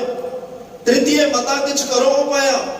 ਤੇ ਤੀਸਰੀ ਗੱਲ ਮਹਾਰਾਜ ਜਾਂ ਜਿਵੇਂ ਤੁਹਾਨੂੰ ਚੰਗਾ ਲੱਗਦਾ ਤੁਸੀਂ ਉਵੇਂ ਕਰ ਲਓ। ਮਹਾਰਾਜ ਕਹਿੰਦੇ ਮੈਨੂੰ ਤਾਂ ਇਹ ਚੰਗਾ ਲੱਗਦਾ, ਮੇਰਾ ਸਰੰਦਾ ਫੜਾਓ, ਮੇਰਾ ਸਰੰਦਾ ਫੜਾਓ। ਉਹ ਕਹਿੰਦੇ ਪਾਤਸ਼ਾਹ ਹਥਿਆਰ ਲੈ ਕੇ ਆ ਰਿਹਾ, ਉਹ ਸਰੰਦੇ ਲੈ ਕੇ ਨਹੀਂ ਆ ਰਿਹਾ। ਹਥਿਆਰਾਂ ਦੀ ਲੜਾਈ ਹਥਿਆਰਾਂ ਨਾਲ ਲੜੀ ਜਾਂਦੀ ਹੈ, ਸਰੰਦਿਆਂ ਨਾਲ ਨਹੀਂ, ਰਵਾਬਾਂ ਨਾਲ ਨਹੀਂ। ਕਿਹੋ ਜੀਆਂ ਗੱਲਾਂ ਕਰ ਰਹੇ ਹੋ? ਮਹਾਰਾਜ ਕਹਿੰਦੇ ਨਹੀਂ, ਮੈਂ ਸਭ ਕੁਝ ਛੋੜ ਪ੍ਰਭ ਤੂੰ ਹੀ ਧਿਆਇਆ, ਮੈਂ ਸਾਰੀਆਂ ਆਸਾਂ ਛੱਡ ਕੇ ਪਰਮਾਤਮਾ ਨੂੰ ਧਿਆਉਣਾ ਹੈ। ਕਿਉਂਕਿ ਜਿਹਦੇ ਵੱਲ ਪਰਮਾਤਮਾ ਹੋਵੇ, ਜਿਹਦੇ ਵੱਲ ਗੁਰੂ ਹੋਵੇ, ਲੱਖਾਂ ਬਾਹਾਂ ਉਹਨਾਂ ਦਾ ਕੁਝ ਨਹੀਂ ਵਿਗਾੜ ਸਕਦੀਆਂ, ਲੱਖਾਂ ਦੁਸ਼ਮਣ ਉਹਨਾਂ ਦਾ ਕੁਝ ਨਹੀਂ ਵਿਗਾੜ ਸਕਦੇ। ਜਿਨ੍ਹਾਂ ਨੇ ਗੁਰੂ ਦੀ ਟੇਕ ਲਈ, ਜਿਨ੍ਹਾਂ ਨੇ ਇਹ ਬਚਨ ਹਿਰਦੇ 'ਚ ਵਸਾ ਲਿਆ, ਗੁਰ ਮੇਰਾ ਸੰਗ ਸਦਾ ਖੈ ਨਾਲੇ, ਜਲ ਨਹੀਂ ਡੂਬੈ ਤਸਕਰ ਨਹੀਂ ਲੈਵੈ, ਭਾਹੇ ਨਾ ਸਕੈ ਜਾਲੇ। ਜਿਨ੍ਹਾਂ ਨੂੰ ਇਹ ਗੱਲ ਜਿਹਨ ਵਿੱਚ ਵਸ ਗਏ, ਦੁਕਾਲਮ ਪਰਨਾਸੀ ਦਇਆਲਮ ਸਰੂਪੇ ਸਦਾ ਅੰਗ ਸੰਗੇ ਅਭੰਗਮ ਵਿਭੂਤੇ। ਜਿਵੇਂ ਸਰੀਰ ਦੇ ਅੰਗ ਸਾਡੇ ਨਾਲ ਨੇ, ਭਗਤ ਰਵਿਦਾਸ ਸਾਹਿਬ ਤਾਂ ਕਹਿੰਦੇ ਕਹਿ ਰਵਿਦਾਸ ਹਾਥ ਪੈ ਨੇਰੇ, ਹੱਥ ਨਾਲੋਂ ਵੀ ਰੱਬ ਤੇਰੇ ਨੇੜੇ ਹੈ, ਹੱਥ ਨਾਲੋਂ ਵੀ ਪ੍ਰਮਾਤਮਾ ਨੇੜੇ ਹੈ। ਹੱਥ ਨੂੰ ਵੀ ਜਾਣ ਲੱਗਿਆ ਦੇਰੀ ਲੱਗ ਸਕਦੀ ਹੈ, ਉਹਨੂੰ ਤਾਂ ਯਾਦ ਕਰ, ਉਸੇ ਵੇਲੇ ਤੇਰੇ ਅੰਗ ਸੰਗ ਹੈ। ਗੱਲ ਭਰੋਸੇ ਦੀ ਹੈ, ਗੱਲ ਵਿਸ਼ਵਾਸ ਦੀ ਹੈ। ਜਿਨ੍ਹਾਂ ਦੇ ਵੱਲ ਗੁਰੂ ਹੋਵੇ ਉਹਨਾਂ ਨੂੰ ਰੱਬ ਦੇ ਘਰ ਦਾ ਗਿਆਨ, ਰੱਬ ਦੇ ਚਰਨਾਂ ਦਾ ਧਿਆਨ ਟਿਕਾਉਣ ਦੀਆਂ ਦਾਤਾਂ ਵੀ ਗੁਰੂ ਕੋਲੋਂ ਮਿਲ ਜਾਂਦੀਆਂ। ਉਹ ਗਿਆਨ ਤੇ ਧਿਆਨ ਕਿਸੇ ਹੋਰ ਕੋਲ ਲੈਣ ਵਾਸਤੇ ਨਹੀਂ ਜਾਂਦੇ ਜੀ। ਜਾਮ ਗੁਰੂ ਹੋਏ ਵੱਲ ਸ਼ਬਦ ਸਾਖੀ ਸੋ ਸਚ ਹੈ ਘਰ। ਜਿਸ ਵੱਲ ਗੁਰੂ ਹੋਵੇ, ਜਿਹਦੇ ਹੱਕ ਵਿੱਚ ਗੁਰੂ ਹੋਵੇ, ਜਿਹਦੀ ਸਾਈਡ ਤੇ ਗੁਰੂ ਹੋਵੇ, ਜਾਂ ਗੁਰੂ ਰਾਮਦਾਸ ਮਹਾਰਾਜ ਦੇ ਚਰਨਾਂ ਨਾਲ ਜਿਹੜਾ ਜੁੜ ਜਾਏ, ਸ਼ਬਦ ਸਾਖੀ ਸੋ ਸਚ ਹੈ ਘਰ। ਤੇ ਉਹ ਸ਼ਬਦ ਦੀ ਜਿਹੜੀ ਰੱਬੀ ਰਹਿਮਤ ਹੈ, ਸ਼ਬਦ ਦੀ ਅਜ਼ਮਤ ਹੈ, ਸ਼ਬਦ ਦੀ ਰਹਿਮਤ ਹੈ, ਉਹ ਗੁਰੂ ਰਾਮਦਾਸ ਉਹਦੇ ਹਿਰਦੇ ਵਿੱਚ ਟਿਕਾ ਦਿੰਦੇ ਆ। ਉਹਨੂੰ ਸ਼ਬਦ ਦੀ ਦਾਤ ਜਿਹੜੀ ਆ ਉਹ ਬਖਸ਼ ਦਿੰਦੇ ਆ। ਉਹਦਾ ਹਿਰਦਾ ਘਰ ਜਿਹੜਾ ਉਹ ਸ਼ਬਦ ਨਾਲ ਭਰਪੂਰ ਹੋ ਜਾਂਦਾ ਹੈ। ਉਹਨੂੰ ਗੁਰੂ ਤੋਂ ਬਿਨਾਂ ਕੋਈ ਹੋਰ ਨਜ਼ਰ ਨਹੀਂ ਆਉਂਦਾ। ਜਿਹੜਾ ਗੁਰੂ ਦੇ ਚਰਨਾਂ ਨਾਲ ਜੁੜੇ, ਗੁਰੂ ਜਿਸ ਦੇ ਵੱਲ ਹੋਵੇ, ਉਹ ਹਰ ਵੇਲੇ ਗੁਰੂ ਦੇ ਸ਼ਬਦ ਵਿੱਚ ਜੁੜ ਕੇ ਜ਼ਿੰਦਗੀ ਦਾ ਆਨੰਦ ਮਾਣਦੇ ਹਨ। ਜੋ ਗੁਰੂ ਗੁਰੂ ਅਹਨਿਸ ਜਪੈ, ਦਾਸ ਭਟ ਬੇਨਤ ਕਹੈ। ਭਟ ਨਲ ਸਹਿਬਾਨ ਦਾਸ ਬਣ ਕੇ ਬੜੀ ਨਿਮਰਤਾ ਨਾਲ ਬੇਨਤੀ ਕਰਕੇ ਕਹਿ ਰਿਹਾ, ਭਾਈ ਗੁਰਸਿੱਖੋ, ਇਹੋ ਜੇ ਗੁਰੂ ਨੂੰ ਅਹਨਿਸ ਦਾ ਮਤਲਬ ਹੁੰਦਾ ਦਿਨ ਰਾਤ ਜਪੋ, ਕੋਈ ਸਮਾਂ ਨਿਸ਼ਚਿਤ ਨਹੀਂ। ਚਲੋ ਸਾਡੀ ਇੱਕ ਰਹਿਤ ਮਰਿਆਦਾ ਨੇ ਅੰਮ੍ਰਿਤ ਵੇਲਾ ਦਿੱਤਾ, ਸੰਧਿਆ ਵੇਲੇ ਰਹਿਰਾਸ ਸਾਹਿਬ ਦਾ ਪਾਠ ਸੌਣ ਲੱਗਿਆ ਸੀ, ਸੋਹਿਲਾ ਸਾਹਿਬ ਦੀ ਬਾਣੀ, ਇਹ ਸਾਡੀ ਇੱਕ ਮਰਿਆਦਾ ਹੈ। ਪਰ ਜੇ ਗੱਲ ਰੱਬ ਦਾ ਨਾਮ, ਗੁਰੂ ਦਾ ਨਾਮ ਜਪਣ ਦੀ ਹੈ, ਤਾਂ ਮਹਾਰਾਜ ਕਹਿੰਦੇ ਕਰ ਬੰਦੇ ਤੂੰ ਬੰਦਗੀ ਜਿਨ ਚਿਰ ਘਟ ਪੈ ਸਾਹ। ਜਿੰਨੀ ਦੇਰ ਸਾਹ ਚੱਲ ਰਿਹਾ ਤੂੰ ਬੰਦਗੀ ਕਰਦਾ ਰਹਿ, ਦਮ ਦਮ ਸਦਾ ਸੰਭਾਲਦਾ, ਦਮ ਨਾ ਬਿਰਥਾ ਜਾਏ। ਭੱਟ ਸਾਹਿਬਾਨ ਕਹਿ ਰਿਹਾ, ਅਹਨਿਸ ਦਿਨ ਰਾਤ ਉਸ ਗੁਰੂ ਨੂੰ ਜਪ, ਦਿਨ ਰਾਤ ਉਸ ਗੁਰੂ ਦਾ ਧਿਆਨ ਧਰ। ਤੇ ਜਿਹਦੇ ਤੇ ਗੁਰੂ ਰਾਮਦਾਸ ਕਿਰਪਾ ਕਰ ਦੇਣ, ਉਹ ਦਿਨ ਰਾਤ ਹੀ ਫਿਰ ਗੁਰੂ ਗੁਰੂ ਜਪਦੇ ਹਨ। ਜੋ ਗੁਰੂ ਨਾਮ ਰਿਦ ਮਹਿ ਧਰੈ, ਸੋ ਜਨਮ ਮਰਨ ਦੋਹ ਥੀ ਰਹੈ। ਜਿਹੜਾ ਰੱਬੀ ਨਾਮ, ਏਕੋ ਨਾਮ, ਸੱਚਾ ਨਾਮ, ਅੰਮ੍ਰਿਤ ਨਾਮ, ਸਦੀਵ ਕਾਲ ਰਹਿਣ ਵਾਲਾ ਸਤਨਾਮ, ਜਿਸ ਹਿਰਦੇ ਵਿੱਚ ਧੰਨ ਗੁਰੂ ਰਾਮਦਾਸ ਪਾਤਸ਼ਾਹ ਟਿਕਾ ਦੇਣ, ਜਿਹਨੂੰ ਉਹ ਰੱਬੀ ਨਾਮ ਦੀ ਦਾਤ ਗੁਰੂ ਰਾਮਦਾਸ ਬਖਸ਼ ਦੇਣ, ਉਹ ਜਨਮ ਮਰਨ ਦੋ ਥੇ ਰਹੈ। ਉਹ ਜਨਮ ਤੇ ਮਰਨ ਤੋਂ ਭਾਈ ਮੁਕਤ ਹੋ ਜਾਂਦੇ ਆ। ਨਾ ਉਹਨਾਂ ਦਾ ਦੁਬਾਰਾ ਜਨਮ ਹੈ, ਨਾ ਮੌਤ ਹੈ। ਜਨਮ ਮਰਨ ਦਾ ਜਿਹੜਾ ਵੱਡਾ ਵਿਛੋੜਾ ਹੈ, ਵੱਡਾ ਦੁੱਖ ਹੈ, ਇਸ ਦੁੱਖ ਤੋਂ ਨਿਵਰਤੀ ਹੋ ਜਾਂਦੀ ਹੈ ਜਿਸ ਅੰਦਰ, ਜਿਸ ਹਿਰਦੇ ਵਿੱਚ ਧੰਨ ਗੁਰੂ ਰਾਮਦਾਸ ਰੱਬੀ ਨਾਮ ਦੀ ਦਾਤ ਟਿਕਾ ਦੇਣ। ਅੱਜ ਗੁਰੂ ਰਾਮਦਾਸ ਮਹਾਰਾਜ ਦੇ ਚਰਨਾਂ ਨਾਲ ਅਸੀਂ ਜੁੜੇ ਬੈਠੇ ਆ, ਸਿੰਘ ਸ਼ਹੀਦ ਬਾਬਾ ਜੀ ਦੇ ਚਰਨਾਂ ਵਿੱਚ ਬੈਠੇ ਆ। ਮੈਂ ਹਰ ਰੋਜ਼ ਬੇਨਤੀ ਕਰਦਾ, ਅੱਜ ਵੀ ਆਪ ਸੰਗਤਾਂ ਨੂੰ ਬੇਨਤੀ ਕਰਦਾ ਕਿ ਗੁਰੂ ਰਾਮਦਾਸ ਮਹਾਰਾਜ ਤੋਂ ਝੋਲੀਆਂ ਅੱਡ ਕੇ ਅੱਜ ਉਹ ਰੱਬੀ ਨਾਮ ਦੀ ਦਾਤ ਮੰਗ ਕੇ ਜਾਇਓ ਕਿ ਪਾਤਸ਼ਾਹ ਉਹ ਨਾਮ ਸਾਨੂੰ ਵੀ ਬਖਸ਼ ਦੇ, ਜਿਹੜਾ ਨਾਮ ਜਨਮ ਮਰਨ ਦਾ ਦੁੱਖ ਖਤਮ ਕਰ ਦਿੰਦਾ ਹੈ। ਉਹ ਨਾਮ ਸਾਨੂੰ ਬਖਸ਼ ਦੇ ਜਿਹੜਾ ਲੱਖਾਂ ਬਾਹਾਂ ਨੂੰ ਹਰਾ ਦਿੰਦਾ ਹੈ। ਉਹ ਨਾਮ ਸਾਨੂੰ ਬਖਸ਼ ਦੇ ਜਿਹੜਾ ਧਨ ਦਾ ਹੰਕਾਰ ਖਤਮ ਕਰ ਦਿੰਦਾ ਹੈ। ਉਹ ਨਾਮ ਸਾਨੂੰ ਬਖਸ਼ ਦੇ ਜਿਹੜਾ ਸੱਚਾ ਸ਼ਬਦ ਸਾਡੇ ਹਿਰਦੇ 'ਚ ਪ੍ਰਗਟ ਕਰ ਦਿੰਦਾ ਹੈ ਤੇ ਰੱਬ ਦੇ ਘਰ ਦਾ ਗਿਆਨ ਧਨ ਸਾਨੂੰ ਬਖਸ਼ ਦਿੰਦਾ ਹੈ। ਅੱਜ ਅਰਦਾਸ ਕਰਕੇ ਮੰਗਿਓ, ਜ਼ਰੂਰ ਗੁਰੂ ਸਾਹਿਬ ਸਾਡੇ ਹਿਰਦਿਆਂ 'ਚ ਟਿਕਾਉਣਗੇ। ਤੇ ਅਰਦਾਸ ਇਹੀ ਹੋਣੀ ਚਾਹੀਦੀ ਆ, ਇੱਕ ਅਰਦਾਸ ਪਾਠ ਕੀਰਤ ਕੀ ਗੁਰੂ ਰਾਮਦਾਸ, ਰਾਖੋ ਸ਼ਰਨਾਈ ਗੁਰੂ ਰਾਮਦਾਸ। ਤੁਸੀਂ ਸਾਰਿਆਂ ਨੂੰ ਆਪਣੀ ਸ਼ਰਨ ਵਿੱਚ ਰੱਖਿਆ ਹੈ ਤੇ ਸਾਨੂੰ ਵੀ ਆਪਣੀ ਸ਼ਰਨ ਵਿੱਚ ਰੱਖ ਲਓ। ਤੁਹਾਡੀ ਸ਼ਰਨ ਵਿੱਚ ਪਿਆ ਜ਼ਿੰਦਗੀ ਦੇ ਸਾਰੇ ਦੁੱਖ ਖਤਮ ਹੋ ਜਾਂਦੇ ਆ। ਸਾਨੂੰ ਪਤਾ ਲੱਗਿਆ ਤੇਰੇ ਘਰ ਦੀਆਂ ਧੂੜਾਂ ਵਿੱਚ ਵੀ ਬਾਦਸ਼ਾਹੀਆਂ ਰੁਲਦੀਆਂ ਨੇ, ਤੇਰੇ ਘਰ ਦੀ ਚਰਨ ਧੂੜ ਵਿੱਚ ਵੀ ਬਾਦਸ਼ਾਹੀਆਂ ਰੁਲਦੀਆਂ ਨੇ। ਸਾਨੂੰ ਆਪਣੇ ਚਰਨਾਂ ਨਾਲ ਜੋੜੋ ਤਾਂ ਕਿ ਸਾਡਾ ਇਹ ਜੀਵਨ ਲੋਕ ਸੁਖੀਏ ਪਰਲੋਕ ਸੁਹੇਲੇ, ਨਾਨਕ ਹਰ ਪ੍ਰਭ ਆਵੇ ਮੇਲੇ ਦੇ ਭਾਗੀ ਬਣ ਸਕੀਏ। ਇੰਨੀਆਂ ਬੇਨਤੀਆਂ ਪ੍ਰਵਾਨ ਕਰਿਓ। ਗੁਰੂ ਸਾਹਿਬ ਦਾ, ਸਿੰਘ ਸ਼ਹੀਦ ਬਾਬਾ ਜੀ ਦਾ, ਸੰਗਤਾਂ ਦਾ ਕੋਟਾਨ ਕੋਟ ਧੰਨਵਾਦ ਹੈ। ਸਤਿਗੁਰੂ ਕਿਰਪਾ ਕਰਨ ਇਸੇ ਤਰ੍ਹਾਂ ਦਰ ਘਰ ਦੀ ਸੇਵਾ ਲੈਣ ਦੇਹੋ ਸਜਣ ਅਸੀਸੜੀਆਂ ਨੇ ਹੋਵੇ। ਸਾਹਿਬ ਸੋ ਮੇਲ ਭੁਲਾ ਚੁੱਕਾਂ ਦੀ ਖਿਮਾ। ਆਓ ਆਖਰੀ ਪੰਕਤੀਆਂ ਦਾ ਪਾਠ ਸਰਵਣ ਕਰਕੇ ਸਮਾਪਤੀ ਕਰੀਏ ਜੀ। ਜੋ ਗੁਰੂ ਗੁਰੂ ਅਹਨਿਸ ਜਪੈ, ਦਾਸ ਭਾਟ ਬੇਨਤ ਕਹੈ। ਜੋ ਗੁਰੂ ਨਾਮ ਅੰਮ੍ਰਿਤ ਮਹਿ ਧਰੈ, ਸੋ ਜਨਮ ਮਰਨ ਦੋ ਥੀ ਰਹੈ। ਵਾਹਿਗੁਰੂ ਜੀ ਕਾ ਖਾਲਸਾ, ਵਾਹਿਗੁਰੂ ਜੀ ਕੀ ਫਤਿਹ। ਆਨੰਦ ਸਾਹਿਬ ਰਾਮਕਲੀ ਮਹੱਲਾ ਤੀਜਾ। ਆਨੰਦ ਇੱਕ ਓੰਕਾਰ ਸਤਿਗੁਰ ਪ੍ਰਸਾਦ। ਆਨੰਦ ਪਿਆ ਮੇਰੀ ਮਾਏ, ਸਤਿਗੁਰੂ ਮੈਂ ਪਾਇਆ। ਰਾਗ ਰਤਨ ਪਰਵਾਰ ਭਰੀਆਂ, ਸ਼ਬਦ ਗਾਪਣ ਆਈਆਂ। ਕਹਿ ਨਾਨਕ ਆਨੰਦ ਹੋਆ, ਸਤਿਗੁਰੂ ਮੈਂ ਪਾਇਆ। ਏ ਮਨ ਮੇਰਿਆ ਤੂੰ ਸਦਾ ਰਹੋ ਹਰ ਨਾਲੇ। ਹਰ ਨਾਲ ਰਹੋ ਤੂੰ ਮਨ ਮੇਰੇ, ਦੁੱਖ ਸਭ ਵਿਸਾਰਣਾ। ਕੀ ਕਾਰੋ ਕਰੇ ਤੇਰਾ, ਕਾਰਜ ਸਭ ਸਵਾਰਣਾ। ਸਭਨਾ ਗੱਲਾਂ ਸਮਰੱਥ ਸੁਆਮੀ, ਸੋ ਕਿਉ ਮਨੋਂ ਵਿਸਾਰੇ। ਕਹਿ ਨਾਨਕ ਮਨ ਮੇਰੇ ਸਦਾ ਰਹੋ ਹਰ ਨਾਲੇ। ਸਾਚੇ ਸਾਹਿਬਾ ਕਿਆ ਨਹੀਂ ਕਰਦੇ ਰਹਿ, ਕਰਤਾ ਤੇਰਾ ਸਭ ਕੁਛ ਹੈ, ਜਿਸ ਦੇ ਸੋ ਪਾਵੇ। ਸਦਾ ਸੁਧ ਸਲਾਹ ਤੇਰੇ ਨਾਮ ਮਨ ਵਸਾਵੇ। ਨਾਮ ਜਿਨ ਕੈ ਮਨ ਵਸਿਆ, ਵਾਜੇ ਸ਼ਬਦ ਕਨੇਰੇ। ਕਹਿ ਨਾਨਕ ਸੱਚੇ ਸਾਹਿਬ ਕਿਆ ਨਹੀਂ ਕਰਦੇ ਰਹਿ, ਸੱਚਾ ਨਾਮ ਮੇਰਾ ਆਧਾਰੋ। ਨਾਮ ਆਧਾਰ ਮੇਰਾ ਜਿਨ ਭੁੱਖਾਂ ਸਭ ਗਵਾਈਆਂ। ਕਰ ਸ਼ਾਂਤ ਸੁਖ ਮਨ ਆਏ ਵਸਿਆ, ਜਨ ਇੱਛਾ ਸਭ ਪੁਜਾਈਆਂ। ਸਦਾ ਕੁਰਬਾਨ ਕੀਤਾ ਗੁਰ ਵਿਟੋ, ਜਿਸ ਦੀਆਂ ਹੀ ਵਡਿਆਈਆਂ। ਕਹਿ ਨਾਨਕ ਸੁਣੋ ਸੰਤੋ ਸ਼ਬਦ ਤਰੋ ਪਿਆਰੋ, ਸੱਚਾ ਨਾਮ ਮੇਰਾ ਆਧਾਰੋ। ਵਾਜੀ ਪੰਜ ਸ਼ਬਦ ਤਿਤ ਘਰ ਸੁਭਾਗੈ, ਘਰ ਸੁਭਾਗੈ ਸ਼ਬਦ ਵਾਜੀ ਕਲਾ ਜਿਤ ਘਰ ਧਾਰਿਆ। ਪੰਜ ਦੋ ਤੁਧ ਵਸ ਕੀਤੇ, ਕਾਲ ਕੰਡ ਮਾਰਿਆ।